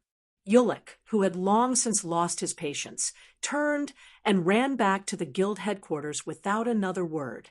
As he ran, he kept looking back, afraid that someone would kill him behind his back. Watching the ace assassin disappear at the end of the street, André stretched his back and flexed his fingers. When the 2 enemies in the sky entered the range of the attack, he immediately completed an incantation and cast a spell as quickly as possible. He raised the index finger of his right hand and lightly tapped the air. In an instant, 5 missiles emitting a faint red light shot out from between his fingers, arcing through the air as they flew towards the white-haired old mage. Although it was only a rank 1 arcane spell, the magic missiles had an extremely unique property. They could not be dodged, and even if one tried to block them, they could only use a part of their body to block them. Shields, armor, and other defensive equipment would not be of any use.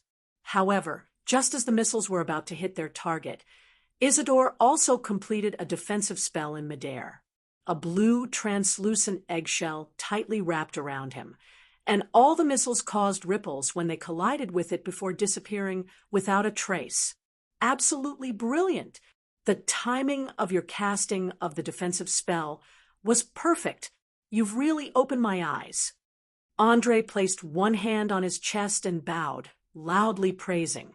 From the very beginning, he knew that the magic missiles would not cause any damage. That was just a test, to test the opponent's reaction speed and spellcasting habits. If possible, it would be best if he could trick the opponent into casting a higher-level defensive spell. Unfortunately, the enemy had seen through his trick and solved all his problems with a single defensive spell. There were no flaws at all. Chapter 661. In a duel between mages, what kind of enemy was the most difficult to deal with?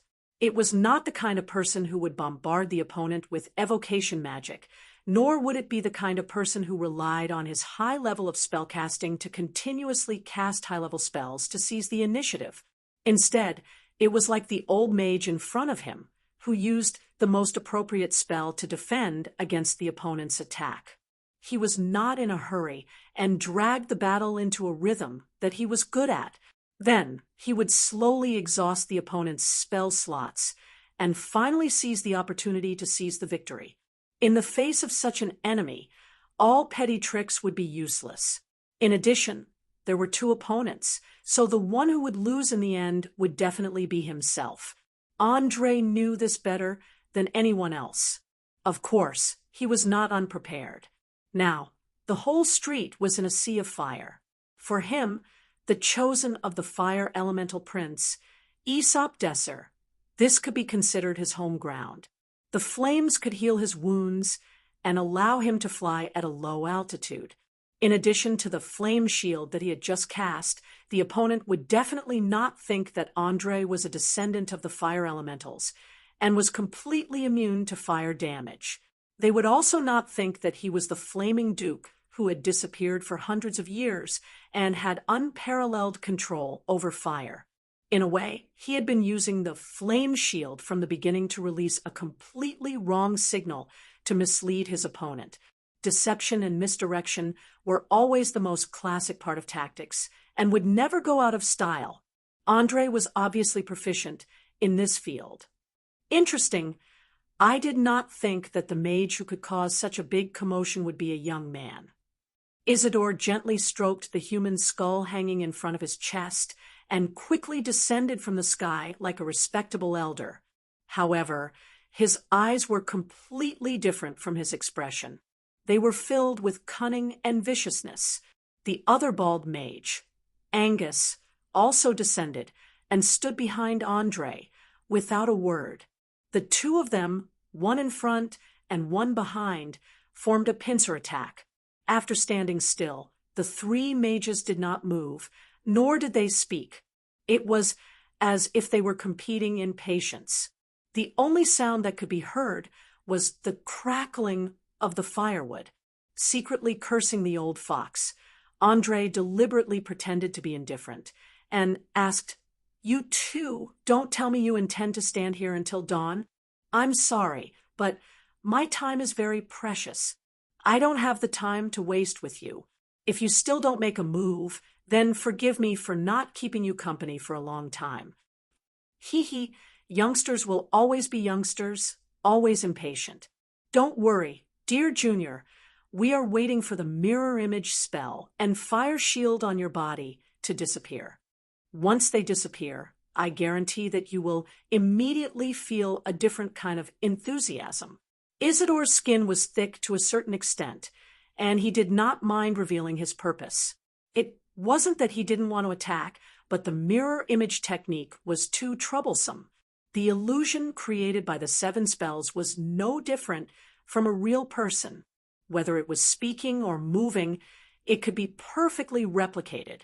If he wanted to find the real body or destroy the illusion, he would need at least a rank 3 Arcana spell. Since he could use it to kill time, why waste his spell slots? Don't assume that all mages were proud and arrogant. Occasionally, there would be a few insidious and shameless fellows. As long as they could achieve their goals, they wouldn't mind using any means. Andre had originally thought that he was shameless enough as a transmigrator, but he didn't expect to meet his match today. The corner of his mouth couldn't help but twitch. However, passively taking a beating was not his style. Seeing that he couldn't break through the white-haired old man, he turned his head to provoke the tattooed bald mage. As an old man who is about to enter his coffin, I can understand that he's as timid as a mouse. But what are you waiting for? I originally thought that there would be an exciting duel of spells, but I didn't expect that there would be 2 good-for-nothings. Humph, don't be in a hurry to clamor. You'll know who's the good-for-nothing in a while. Trying to provoke me with words? Unfortunately, you've chosen the wrong target. Angus sneered and curled his lips. The tattoos on his face looked abnormally sinister, and his eyes were full of disdain. Seeing that the two of them were scheming people who were completely unaffected by external factors, Andre could only sigh inwardly and quickly began to loudly chant an incantation. although he was very clear that the other party wanted to first exhaust his spell slots. But with the current situation, if he continued to wait, the consequences would only be worse. Seeing that Andre had entered a state of concentration, Isidore's face showed a hint of joy, and he immediately shouted, "Old rules! Use the fastest speed to get rid of this ignorant brat. He has a lot of good stuff on him. Do what you're supposed to do. I don't need you to remind me. Remember, this time it's my turn to choose the spoils of war first." Angus replied coldly, and immediately took out a handful of silver gray powder from his pocket and sprinkled it in the air. Under the guidance of the incantation, the powder quickly spread, and in the blink of an eye completely enveloped the surroundings, forming a thick black fog. Anyone who was in the center of the fog would feel their heart palpitate, shortness of breath, and difficulty in breathing. Even their movements would be uncontrollably restricted. Heavy fog spell. You really have a soft spot for this spell. Feeling the heavy pressure on his body, Isidore's lips curled into a sinister smile, and he also began to prepare his own spell. As a partner of many years, he was very clear about the uses of this level 4 spell. One of them was to block the enemy's line of sight, so that the enemy could not see his spellcasting movements clearly. This way, they would not be able to make any predictions. The other was to restrict the opponent's movement and spellcasting speed. It was like killing 2 birds with 1 stone. Many enemies had been careless and suffered greatly from the heavy fog spell. It was obviously the first time that Andre had seen such a strange and sinister spell, and his expression immediately turned ugly.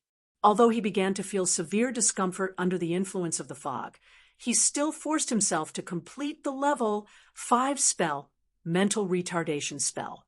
Without any hesitation, he directly locked onto the bald mage, raised his hand, and pointed lightly. A white transparent ball of light instantly shot out from his fingertip, and with a whoosh, it entered Angus's body.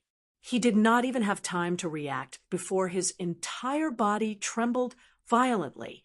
Following that, his gaze quickly became unfocused, and the veins on the back of his hands and forehead bulged, as if he was fighting against an unknown force. Like most enchantment spells, the mental retardation spell was a spell that attacked the mind. It would be fine if he could withstand it, but if he could not, he would immediately become a vegetable.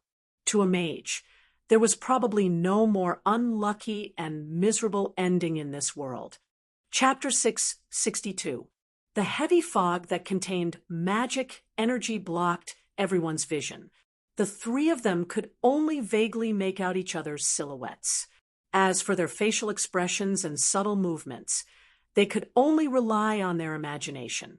Because of this, Isidore did not notice his partner's abnormality at all. He was still focused on chanting the spell, intending to use the necromancy spell that he was best at to defeat his opponent. If the situation permitted, he also wanted to use Andre's body and soul to make a powerful magic item. The soul of a mage was a very precious material. Its strength was completely different from that of an ordinary person's soul. Even after death, a mage would be treated better. Even if they did not believe in any god before their death, as long as they were willing to give up their faith after death, there would immediately be gods who would accept them into their own kingdom. Although in the heavy fog, Andre could not see whether Angus was affected by the mental retardation spell, and there was no useful information in his retina. The current situation did not allow for a trace of hesitation. Taking advantage of the fact that Isidore had not completed the spell, he immediately activated the short-distance teleportation on his ring and instantly appeared behind the bald mage. He took out the rapier that he carried with him and fiercely stabbed at the back of the bald mage's heart. The sword was fast and fierce, and with the fog as cover, Andre believed that even if the enemy was not affected by the mental retardation spell, it would be difficult for him to dodge. When the sharp tip of the rapier was about to cut open Angus's robe, the tattoos on his head and neck suddenly burst out a dazzling red light. In the blink of an eye, the surface of Angus's body was covered with thick granite. Then there was a fierce collision between the rapier and the granite, bursting out a large number of sparks. Damn it! Magic tattoo! And it's triggered! Andre, whose wrist was numb, finally could not help but gnash his teeth and curse. He had already confirmed the existence of the magic tattoo through the arcane vision, but he never thought that this thing was the type that would be automatically triggered when certain conditions were met. After all, automatic triggering and automatic triggering were two completely different concepts. The former required the mage to activate it himself, so it was not too difficult to make. But the latter required conditions to be set in advance, such as when one's life was threatened, when one's injury exceeded a certain degree, and so on. Once the conditions were met, the tattoo would immediately be activated without any control at all. Of course, the trigger type had extremely strict requirements for the mage's level and his own skill level. Only a true master of magic tattoo could do it. Andre couldn't believe that he was so unlucky to have encountered the most troublesome trigger at such a crucial moment, Stone Skin. Fortunately, Angus seemed to be affected by the mental retardation spell and didn't react in time. He looked muddle-headed and didn't know what had just happened. As the saying goes, opportunity knocks, but once it will not come again. Andre, who discovered that he still had a chance, did not hesitate. He quickly sheathed the thin sword in his hand, and in a few short seconds, he completed the level 2 arcane spell, Melf's Acid Arrow. This time, he did not simply shoot it out. Instead, he used his other hand to pry open the bald mage's mouth, and directly poured the strong acid into his esophagus. Ah! After the acid entered his stomach, even though he was still under the influence of the mental retardation spell, Angus could not help but let out a blood-curdling scream. He fell to the ground in pain, his two hands tearing at his tongue and throat crazily. At the same time, his body curled up into a ball and desperately hit his head on the ground. The acid that entered his body severely burned his internal organs, especially his stomach. It was as if a mass of magma had been stuffed into it. At this moment, it was probably severely perforated. If there were any ways to die in the world that made people shudder, then this was definitely one of them. Especially when this strong acid was created through magic, it was more corrosive than any known acid. In the blink of an eye, it tortured a mage to a state worse than death. In his current state, he couldn't even activate magic items or scrolls, let alone chant incantations or cast spells. The unimaginable pain completely destroyed Angus' will. He couldn't even concentrate for a second. As everyone knew, all the spellcasters on Aurire had to enter a state of concentration to cast spells and use those complicated scrolls and magic items. If they lost this point, a mage with a generally low physical fitness would not be much stronger than an ordinary person. As one of the enemies was no longer a threat, Andre immediately turned his attention to the other enemy. This was because just a second ago, the sound of Isidore's chanting suddenly stopped. This meant that he had completed his spell, according to the length of preparation time. This spell should be at least a level 5 spell. Andre didn't want to experience the feeling of being hit by a level 5 spell or above, especially a sinister necromancy spell. But it was a pity that the more you worried about something, the faster it would come just as he was about to activate his teleportation ability and escape from the effective casting range of the enemy. Isidore laughed wildly and shouted, "Ha ha! I have to say that you did well, young man. You were actually able to torment Angus so badly. But your good luck ends here. Now have a good taste of my improved level 5 necromancy spell, Withering Spell." As soon as he finished speaking, his palms suddenly released a black light that accurately hit Andre's chest. In the blink of an eye, the skin and muscles in the area that was hit rapidly rotted and shrunk. In just a few seconds, It had spread throughout the entire body. Angus looked like a rotten corpse. If not for the fact that he could still move his eyes, he would be no different from a dead person. Pain. Immense pain. Every inch of Andre's flesh and blood was protesting. Every inch of his nerves was sending out signals of danger. If he couldn't stop his body from festering, then he would die soon. What a terrifying necromancy spell. Just one attack had caused a powerful level 9 wizard to be on the verge of death. Andre even felt that this rotting and shriveling was actually due to the spell destroying his genetic sequence. Otherwise, how could a person's body collapse so quickly? According to the information in the books, the withering spell could only be used on plants. Who would have thought that after being improved? Not only could it be used on living things, but it was also so powerful. Seeing Andre's near-death state, Isidore laughed and said complacently, "How is it? Do you feel my passion, dear Junior? Perhaps you are indeed a genius in magic duels and can even defeat a difficult expert like Angus. But so what? Don't you want to die by my hands?" Chapter 663.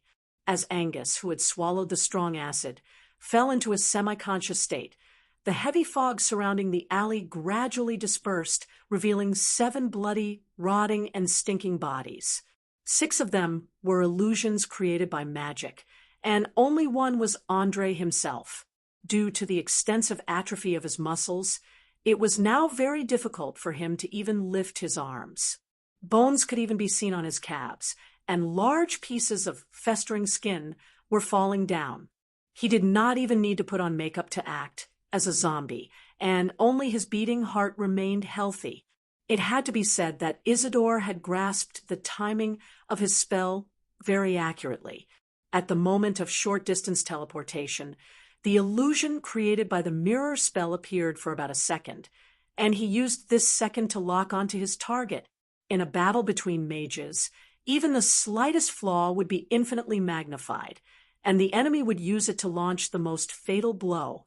Feeling his life force rapidly depleting, Andre spat out a mouthful of black blood, and with a hoarse voice he asked with a sneer, "You think I'm dead for sure? Or that you can kill me with this level of injury?" Surprisingly tenacious vitality. For a mage, your body seems to be too strong. But what can you do? Your fingers have already festered, and your throat is severely damaged. You can't complete complicated spell casting movements, and you can't chant spells normally. Oh, right. You also seem to have the ability to teleport short distances. Thank you for reminding me of this. After saying this, Isidore took out a light yellow parchment scroll from his waist pouch and directly activated the spell stored on it. A green ray shot out from his fingertips and instantly hit Andre. Immediately after, his body was suffused with an emerald light field. He was surprised to find that his ring of the displacement beast had lost its function. No matter how he tried to activate it, there was no way for him to jump through space, and the invisible energy field blocked all spells that could tear space apart. Level 4 Arcane spell, Dimensional Anchor. Now that your teleportation ability has been sealed, tell me, other than death, what other choice do you have? Seeing that the spell had taken effect, Isidore asked with a cruel smile. Obviously, he was not in a hurry to kill his opponent, and he enjoyed the process of making his opponent fall into despair and pain. Of course, as an experienced old fox, he did not choose to approach rashly, but carefully maintained a safe distance. Dimensional Anchor, glancing at the emerald green light emanating from his body, a look of understanding flashed across Andre's eyes. Although this spell wasn't recorded in his spell book, he had read about it in many books. As the name implied, dimensional anchors were anchors that prevented dimensional jumps. The principle of all teleportation spells was to drag the spellcaster's body into another world and then drag it back from the other world, thus achieving the purpose of crossing a long distance in an instant. The dimensional anchor just happened to be able to prevent any form of space jump. Generally speaking, if one wanted to kill a mage above the 9th level, the best way was to first use Dimensional Anchor to prevent the other party from using teleportation to escape. There was no doubt that Isidore was a sinister and cunning assassin. He knew how to bypass the magic barrier, and even more clearly how to kill a mage of the same level. Furthermore, he had much more experience in magic duels than Andre. In order to win, he did not hesitate to use his partner as bait. Some people said that magic duels were a contest of knowledge and experience, a contest of wits. There was no doubt that in tonight's battle, Andre was completely crushed by his opponent in terms of experience. He could only watch helplessly as Isidore unhurriedly chanted an incantation, using dispel magic to strip away all the protection on his body. Fortunately, he could still turn the situation around in other aspects.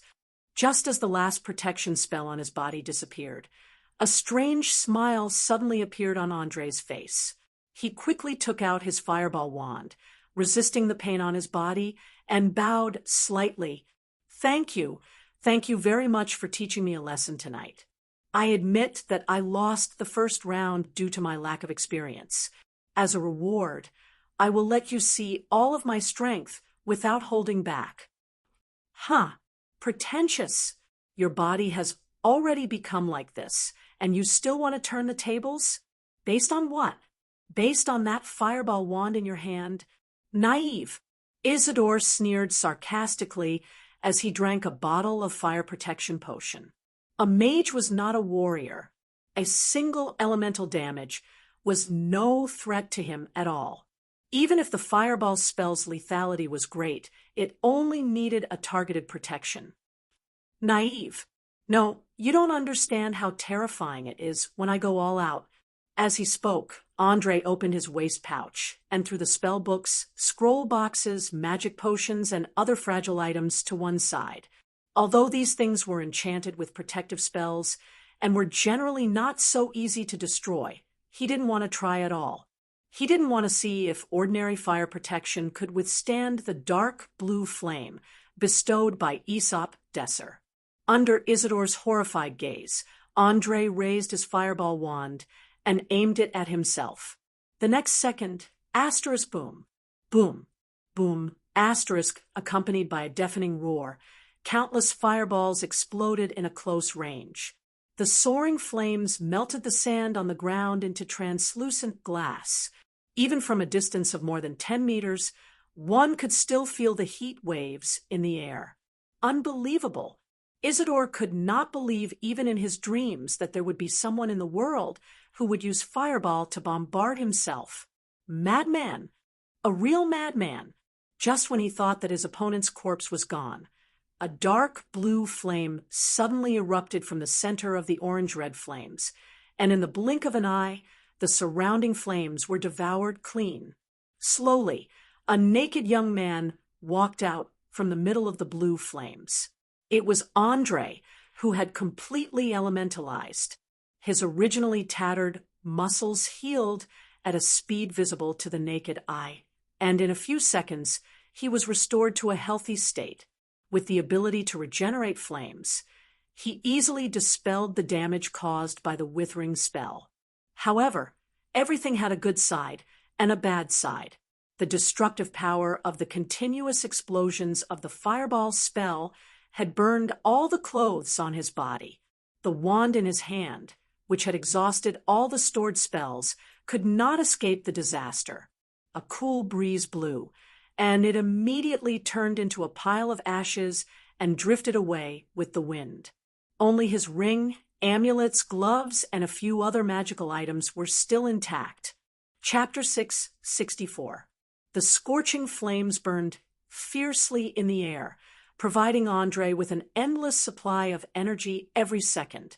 He could feel that the core wrapped around his heart was greedily absorbing the high temperature, and at the same time providing a huge amount of energy to his body.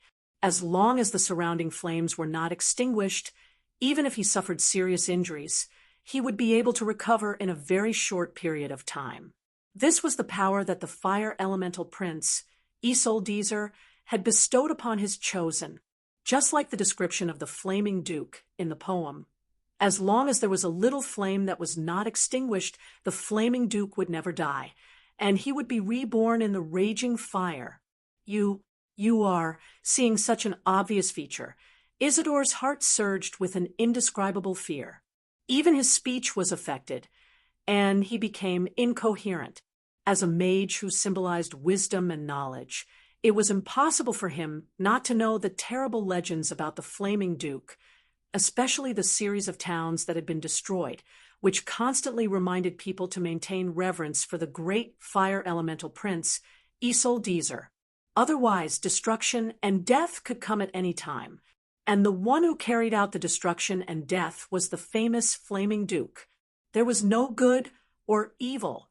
There was no right or wrong. The Flaming Duke destroyed everything that was not pleasing to his eyes according to his preferences. Even the churches of the gods were somewhat afraid of his terrifying power. Haha, you guessed right. After hundreds of years of immersion, I'm the 20th Flaming Duke who has just awakened. Now, let's continue the second round. You have just made me feel very painful. After saying that, Andre raised his left hand and gently waved it. A cluster of dark blue flames instantly turned into a cluster of arrows that flew straight ahead. After completely transforming into an elemental form, he could control the shape, movement, and even temperature of all the flames within dozens of meters around him. It was as if the flames were a part of his body, and he could make them obey his orders with just a thought. Even the purest fire elementals had to be promoted to giant or elemental elder to have the same ability. So far, Isolde was only a half-human, half-elemental. This showed how generous Isolde was to his spokesperson, and it was this generosity that forged the Flaming Duke's fierce reputation. Isidore didn't try to dodge the fire arrows that covered the sky. Instead, he closed his eyes and started chanting loudly. He believed that the power of the flame protection potion was enough to block these arrows that didn't seem very powerful. After all, the flame arrows were not magic, nor would they explode. In theory, the damage they could cause to a human body was limited. At most, it would only cause superficial burns. Compared to this, Isidore was more afraid of Andre, who could control flames. Facing an enemy who could never die as long as there was fire, he had reason to be afraid, especially when this enemy had a spellcasting ability that was not inferior to his own, so he wanted to cast a teleportation spell to escape back to his nest as soon as possible. No one was willing to fight a battle where there was no hope of victory, and no one was willing to lose their life for a job. That's right. In the eyes of this white-haired old mage, providing magical assistance to the pirates and helping them deal with the supernatural forces that might appear was just a job in exchange. If the opponent wasn't too strong, it didn't matter. But if the opponent was strong enough to threaten him, he would never risk his life. Isidore had just entered the state of concentration for less than 2 seconds when countless flame arrows fell from the sky and completely enveloped him. The protective force field formed by the flame protection potion didn't have any effect.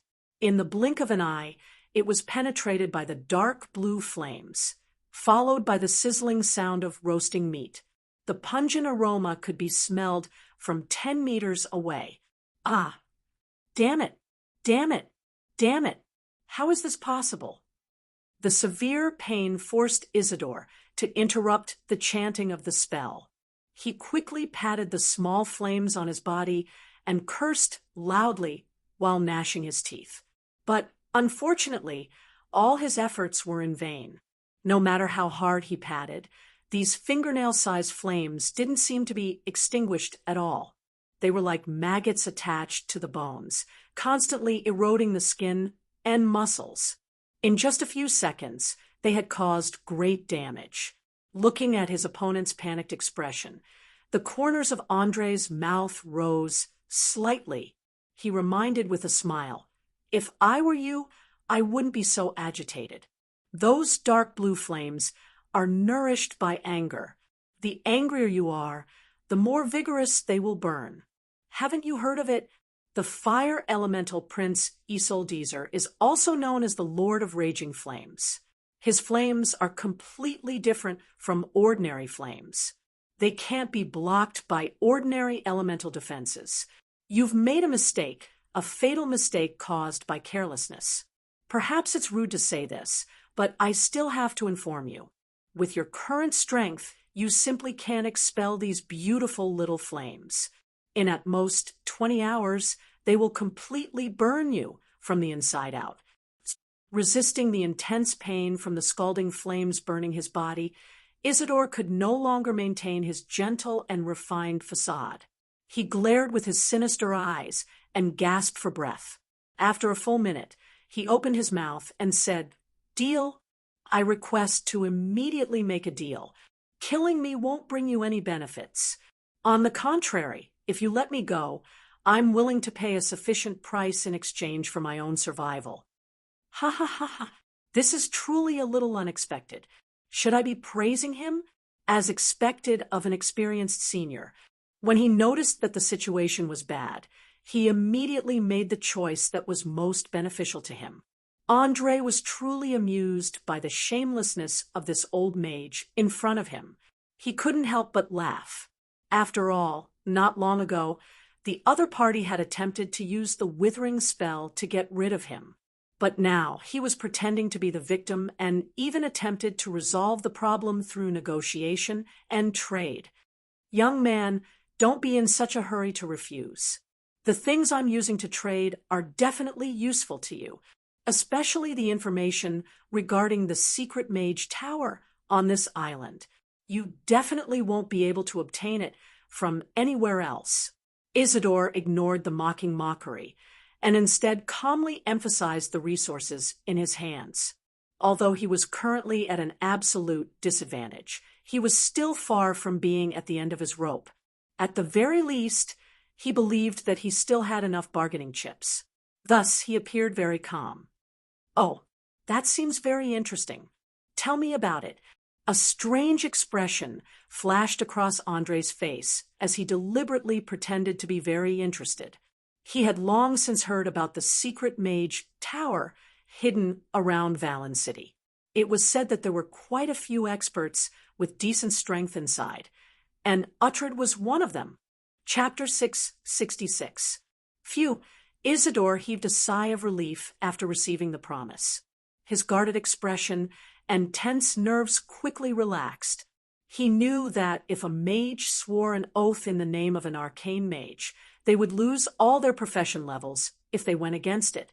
Normally, no mage would be willing to bear such a consequence, so he was temporarily out of danger. The next thing he had to deal with was the terrifying blue flames on his body. In fact, Isidore had a chance to escape, but he chose to stay and negotiate because he was not 100% sure that he could expel the little flames. As a sinister and cunning necromancer, he would never risk his life. Not in the past, not now, not in the future. Feeling the evil power of the skull in his hand, Andre quickly made a simple appraisal. After a while, detailed information appeared in his vision. Sorcerer's Skull, made from the skull and soul of a young paladin girl. It is filled with the power of distortion and pain. Anyone who possesses it will increase the power and duration of necromancy spells by 10%. This effect does not stack with any other magical items. Note, this is an extremely evil magical item, so only people from the evil camp can use it. As expected, if one wanted to use this pale skull, they would have to completely abandon their humanity and become a monster that was completely dominated by desires and instincts like a demon. It was obvious that this item was not suitable for Andre, so, after a few glances, he threw it beside the spellbook. Then, a cold smile appeared on his face as he continued to speak to the old mage. "Since the first condition of the deal is done, let's talk about the second condition. That is the compensation for the loss." Compensation for losses? Isidore's eyes widened. revealing a look of disbelief. He originally thought that after paying the price for his life and exchanging information for the other party to deal with the little flames on his body, it would be settled. But he never thought that there would be such a thing waiting for him. Shameless. Simply too shameless. Now, he finally understood the feelings of those who had been forced by him. Yes, compensation for losses. It's like two countries going to war. The losing side not only has to pay their own ransom, but also compensate the other side for the losses they suffered in the war. Isn't this a matter of heaven and earth? I lost a precious fireball magic staff in the battle just now, plus all the clothes on my body.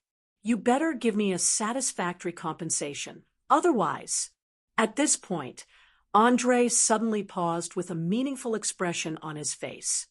Although I have sworn that I will not kill you with my own hands, this does not mean that I will not beat you half to death and imprison you. If you choose to resist during this period, then I will treat it as an act of hostility. I believe that you should know the consequences. After hearing this, Isidore's entire body trembled slightly. On one hand, it was because of the intense pain caused by the flames burning his muscles. On the other hand, it was because of his anger. There was no way he wouldn't be angry. Even a normal person would fly into a rage when faced with such blatant extortion, let alone a high and mighty mage. If it weren't for the situation, he would never have endured such humiliation. But unfortunately, as the saying goes, people under the eaves have no choice but to lower their heads compared to his belongings and magical equipment. His own life was more important. After thinking this through, Isidore hurriedly took a few deep breaths and forcefully suppressed his anger. He raised his head and asked with gritted teeth, "Say it, what else do you want? Say it all at once." "Hee, it seems that you are a smart person. You know, I like smart people because they are always able to understand their own situation at the first moment and, at the same time, understand what others are trying to say. Since you have said this, I will not beat around the bush. It is very simple. Leave behind all the magical items, scrolls, potions, and so on. The only thing you can keep is your spellbook." Andre stated his demands without hesitation. In order to express his determination, he did not hesitate to put on a tough battle stance. As long as the other party dared to say no, he would immediately welcome a thunderous attack. Anger. Isidore only felt a surge of evil fire rising from the bottom of his heart. His eyes began to fill with blood in just a few seconds. After a while, his breathing became hurried as he roared, "There is a limit to my patience. Don't go too far." "Too far? No, I don't think it's too far at all." Andre stretched out a finger and lightly shook it in front of the other party. "Think carefully. How much is a fireball magic staff worth? It is probably more expensive than everything you have on you. If you take it to a big city to auction, it can easily sell for a sky-high price. I sincerely suggest that you reconsider. If you refuse, then I will have no choice but to take extreme measures." Perhaps the threat of force was effective, or perhaps he had finally thought it through. Money was just a mere worldly possession, and was far less important than his own life. In any case, after struggling for a few minutes, Isidore's face was ashen as he slowly took off the ring on his finger, the amulet on his neck, the bag on his belt, the scroll box, and threw them one by one on the ground. Without a doubt, in front of wealth in his life, he chose the latter. He did not play any tricks, nor did he try to hide one or two magical items. This was because he knew that under the gaze of the secret vision, everything related to magic would emit various kinds of light. Even if he swallowed it, it would be useless. Seeing the last bottle of potion being thrown on the ground, Andre nodded with satisfaction. "Very good. Thank you for your cooperation. In return, I can first relieve your pain." Saying this, he raised his arm and snapped his fingers. In an instant, the blue flames attached to the old mage's skin seemed to have been summoned and quickly flew towards Andre. In the blink of an eye, they merged into his body and disappeared without a trace, as if they had never been there. As the flames disappeared, Isidore's body revealed a large number of burn marks. What made him feel strange was that these burns were not as serious as he had imagined, and were even forming scabs at a miraculous speed. After discovering this, he immediately raised his head and looked at the young man standing in front of him with an astonished gaze. His eyes were filled with a strong desire. Obviously, this was not a normal flame. It contained countless things that would make mages go crazy, and it might even contain the secret to becoming an immortal. Chapter 667. Immortals, as the name suggested, meant eternal immortality. They would not fall ill, die of natural causes, and would not age. They were special individuals who stood at the top of all life in the universe. Among them, the gods with extraordinary powers were the most familiar to mortals. Although Isidore still could not understand whether these dark blue flames had the ability to turn mortals into immortals, he was certain that these flames contained the knowledge of the universe that Isidore, Prince of Fire Elements, had about them. Even if he could find out a little bit about them, it would be of great use to him. Although his life had been out of danger for less than a few seconds, the monster called greed in his heart began to stir again. Clap! Clap! Just as the old mage fell into some kind of obsession and was unable to extricate himself, he suddenly heard the sound of hands clapping. He immediately could not help but shiver, followed by Andre's teasing. Wake up! Stop daydreaming. The power of the flames of wrath isn't something you can pry into. Even the legendary mages from hundreds of years ago couldn't figure out what it actually contained. Without being bestowed by the Lord of Raging Flames, you'll immediately become its fuel as long as you come into contact with it. All right, back to the topic. I have helped you expel those flames. Can you give me the information about the other two people?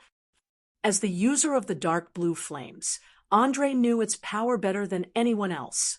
He knew that it was far from being as simple as a flame. Rather than calling it a flame, it was more like an aggregation of some kind of high-energy particles. If Aesop Desser's entire body was composed of such high-energy particles, then he would be no different from a miniature version of a star. His destructive power was simply unimaginable. In this world without advanced natural science theories, particle accelerators, particle colliders, electron microscopes, and other high-tech instruments, it was simply wishful thinking to find out the results of research. Licking his dry lips, Isidore took a deep breath, withdrew his greedy gaze, and nodded gently. Of course, I will be very happy to fulfill my promise. But before that, you have to swear that after I give you the information, the situation just now will not happen again. There was a saying that went, once bitten by a snake, 10 years shy of the rains. After being tricked twice in such a short period of time, the old mage had begun to fear this seemingly young enemy from the bottom of his heart. It was because the enemy was stronger, younger, more shameless, and more vicious than he was. Furthermore, the fire elemental prince, Aesop Desser, was standing behind him. No matter how he looked at it, making an enemy out of such a person was like courting death. In fact, Isidore had already begun to regret how he had been so obsessed that he had actually taken the initiative to take on this dangerous mission. His only hope now was to escape unscathed. As for whether his poor partner was dead or alive, he did not care so much. Sure, I swear in the name of Offa, as long as the information you provide is correct, I guarantee that you can leave at any time without any obstruction. From the old mage's eyes, Andre saw fear and respect. He understood what the mage was worried about, so he immediately gave a guarantee. Because he had already seen a black shadow with cat ears flashing in the darkness not far away, Isidore, who thought that he was completely out of danger, did not notice anything strange at all. He quickly picked up a quill and a piece of parchment from the ground, scribbled a few lines of words, and then gently placed them on the ground, carefully and slowly retreating. Andre did not pay attention to his movements. He bent down and picked up the parchment, only to see the information of two people written on it. One of them was Uhtred Alicorn, and the other was Gerald Jenkinson. The former had already died long ago, so there was no need to pay attention to him. However, the latter was not only the leader and the person in charge of the Archipelago's mage organization, he was also the mage with the highest level, a 12th level mage specializing in defense. Uhtred's previous plan was to replace him and become the leader of the entire mage tower, but unfortunately, he never found the opportunity to make a move. After obtaining the information he wanted, Andre raised his head and stared at Isidore as if he was looking at a dead man. He did not speak, nor did he move, as if he was waiting for something. His actions frightened the old mage quite a bit, and he immediately asked in a stern voice, "What are you trying to do? I have already given you everything according to the agreement. If you don't want to lose all your mage level, you'd better fulfill your oath." Don't worry, I won't do anything, I'll just watch. You have to understand that there are many times when killing someone, you don't have to do it yourself. After saying this, the corners of Andre's mouth rose slightly, revealing a smile that made people shudder. Isidore only felt all the hair on his body stand up. Just as he was about to turn around, he suddenly felt a sharp pain in his chest.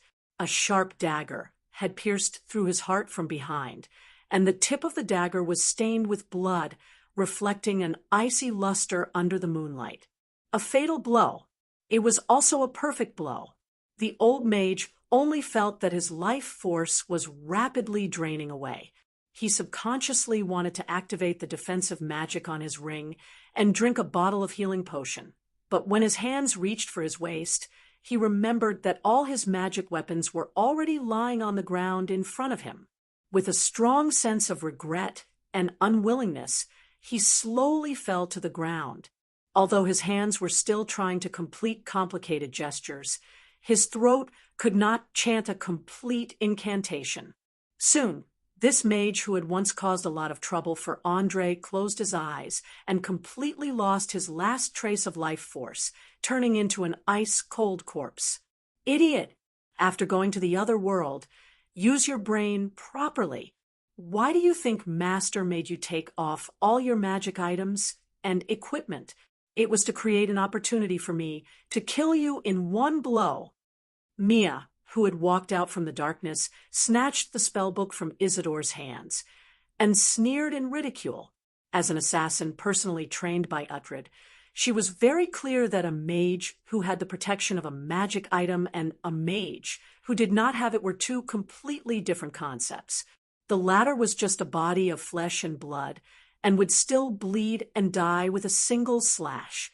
As long as one could act before they released their spells, anything was possible. On the other hand, the former could use magical items to make himself invulnerable to weapons, water, and fire in the blink of an eye. Even fatal injuries could be healed by drinking potions or magical items. Without the cooperation of others, assassinating them was tantamount to suicide. Chapter 668. After wiping the blood off her dagger on the corpse, Mia took light and graceful steps, crossing a distance of more than 10 meters and arriving in front of Andre. Without any hesitation, she knelt down on one knee and presented Isidore's spellbook with both hands. She then lowered her voice and reported, "Master, the plan is going very smoothly.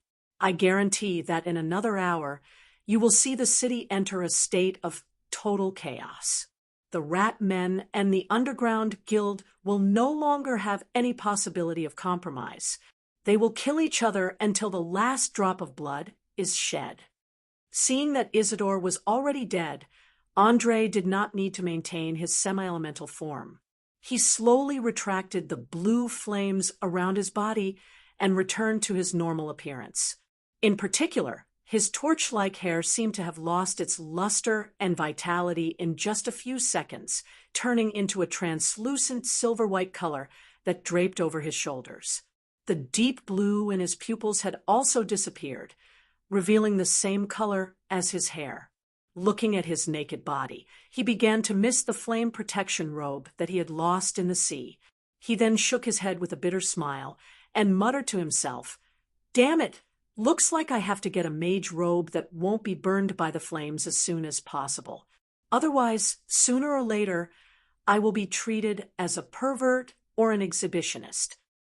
Since the day humans had a sense of shame, clothes had become a necessity for daily life. Other than the basic ability to resist the cold, clothes also had many meanings. For example, it was a symbol of identity and social status, and it also symbolized a person's psychological defense. Therefore, anyone with normal intelligence would not be willing to appear naked in front of others, even if the other party was their own flesh and blood.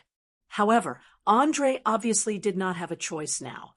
Helplessly, he could only pick up the cloak on the ground and wrap it around his waist twice to ensure that certain parts of his body would not be directly exposed to the air.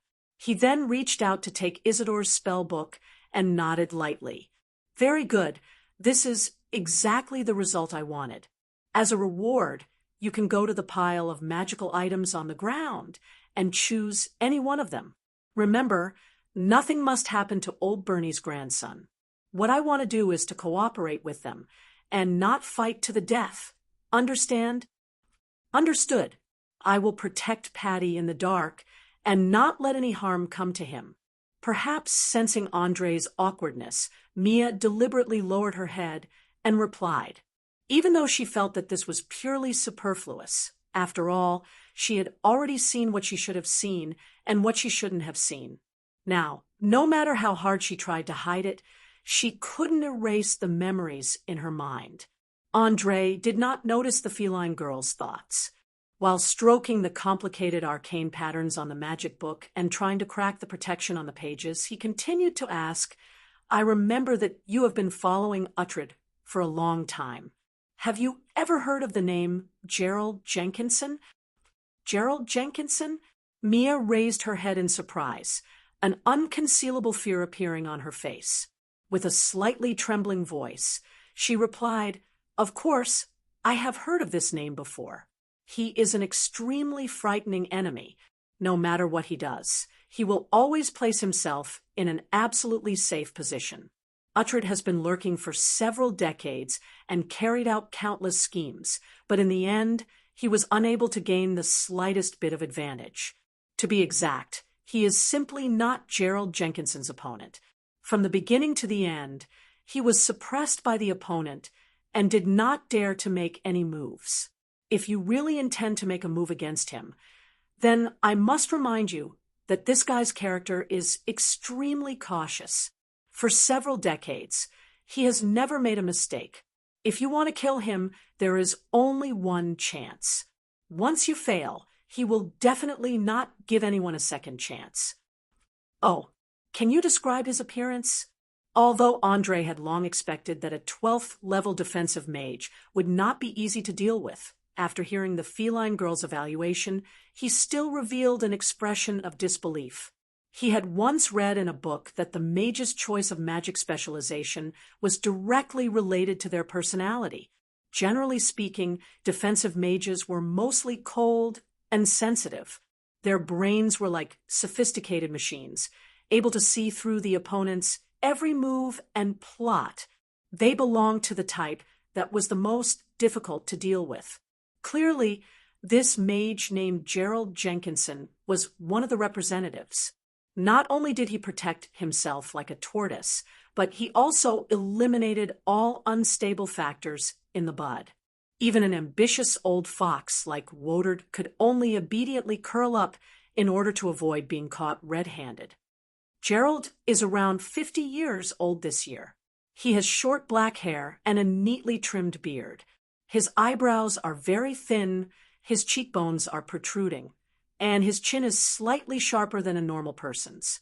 He is a very thin and meticulous man.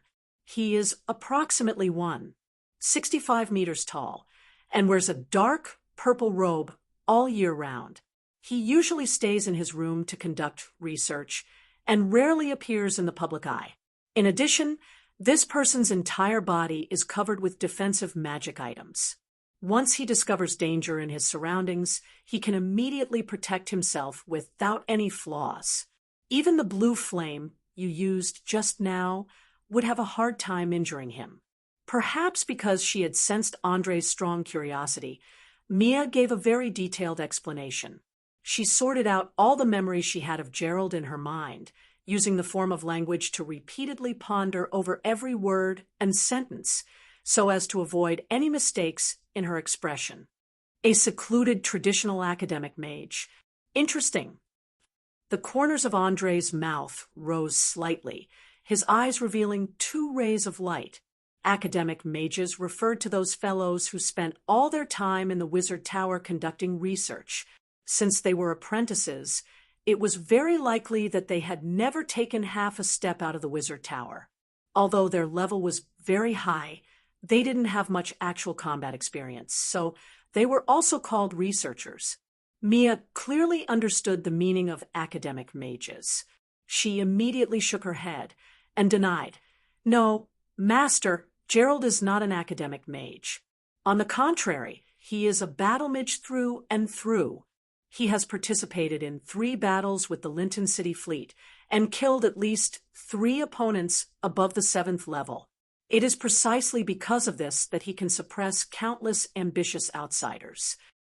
Battle mage? And a defensive battle mage at that. Damn, this is not good news. Andre subconsciously glanced at Isidore's corpse and quickly frowned. He had already seen how difficult it was to deal with a battle mage today, and even suffered a big loss. Therefore, when he thought of facing an enemy who was 3 levels higher than him and who was more experienced, he immediately felt a bit of a headache.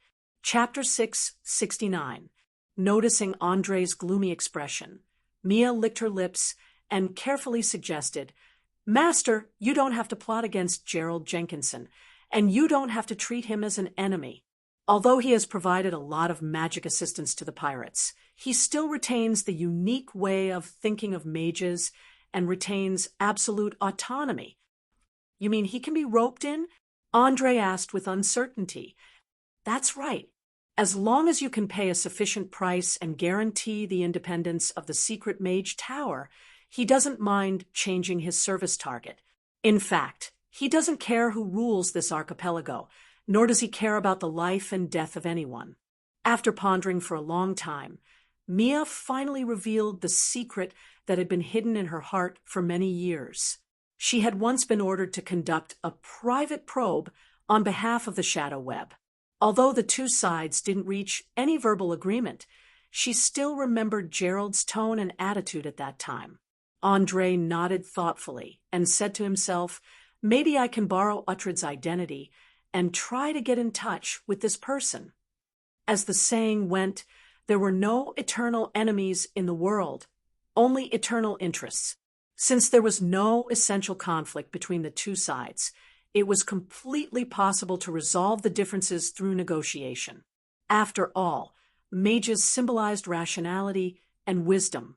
Most of the time, they tended to use their brains to solve problems. Only those barbarians and orcs whose brains were full of muscles would think of fighting and killing all day long, thinking that they could conquer everything with their fists and violence. They didn't know that in the eyes of many ambitious people, they were just disposable tools that would be discarded after they were used. Just when Andre was lost in thought, the magic pet floating in a corner not far away suddenly transmitted the image it saw through the spiritual connection. A young and beautiful woman was lurking next to the stone wall at the corner of the alley, secretly observing the situation of the battlefield. She didn't seem to be afraid of the flames that were close at hand. Even when her fingers were burned, she didn't have the slightest reaction. A spy or a scout, or a fish that escaped from the owl squad. Staring at the woman's delicate face, Andre couldn't help but start to guess the identity of the other party, as well as her motive and purpose. His extraordinary brain would always uncontrollably analyze, ponder, and associate, providing a steady stream of reference data for his subjective consciousness. As a cat person, Mia's senses were very sharp, and she instantly sensed that something was wrong with the situation. She quietly changed her kneeling posture and arched her back, like a cat that was ready to pounce and kill at any time with a single command. No, don't be nervous. Relax, my dear Mia, don't disturb her. I'd like to see who she's working for. Just as the workat assassin was about to strike, Andre stopped her. At the same time, he used a gentle voice to soothe her overly excited heart. Are you planning to use this bait to lure out the big fish behind her? Mia wasn't an idiot. She instantly understood the intention of this, and her tense body slowly relaxed. Andre's eyes flashed with a chilling light, and the corner of his mouth curved into a beautiful arc. Yes, no one can destroy my residence without being punished, and no one can escape unscathed after angering me. No matter who this woman is working for, she will definitely lead me to find the mastermind behind everything that happened tonight. Next, it should be time for happy revenge. Upon hearing this, a cruel smile appeared on Mia's cat face. She stood up and bowed, slightly. As you wish, master. Before I leave, do you need me to help you deal with that captive over there? No need. He's still useful, so I can't leave him to you for the time being. Also, find some time to go home before dawn and arrange a new hiding place for Portia and the others. As the well-deserved leader of the shadow web in this area, Andre knew very well what dealing meant. It was an extremely cruel method of killing. A person would be dismembered and chopped into minced meat, and then silently thrown into the sea to feed the fishes. Although this method of killing was a little troublesome, it had the advantage of being clean. There wouldn't be any clues left behind that could be used to track down the culprit, and even the corpse wouldn't be found. Obviously, he didn't want to kill Angus for the time being. At least, he didn't want to use this method to get rid of a mage. Understood. I'll take care of everything. Mia nodded her head lightly. Then she tiptoed and ran towards the small house that she used to hide in. When she passed by Isidore's belongings, she took the potion box. Compared to using magical items, she seemed to prefer drinking potions. Watching the workat girl disappear into the darkness, Andre didn't say a word. He picked up everything on the ground and then dragged the unconscious bald mage out of the alley that was surrounded by a sea of fire. Throughout the entire process, he didn't relax his surveillance on the woman and only stopped when he was sure that she couldn't see him. Hee, let me see who your master is. He actually dares to provoke an all-out war between me and the underground guild. Andre sneered as he muttered under his breath. He quickly took out a magic scroll from the scroll box and activated the spell stored on it without hesitation. Instantly, a few eyeball-shaped magical creations appeared in front of him. They were only about 2 centimeters in diameter and looked very inconspicuous. However, they could use the anti-magic field to fly. Most importantly, each eyeball was connected to the spellcaster's optic nerve. No matter what they saw, the spellcaster could see the same scene. It was almost the same as a surveillance camera.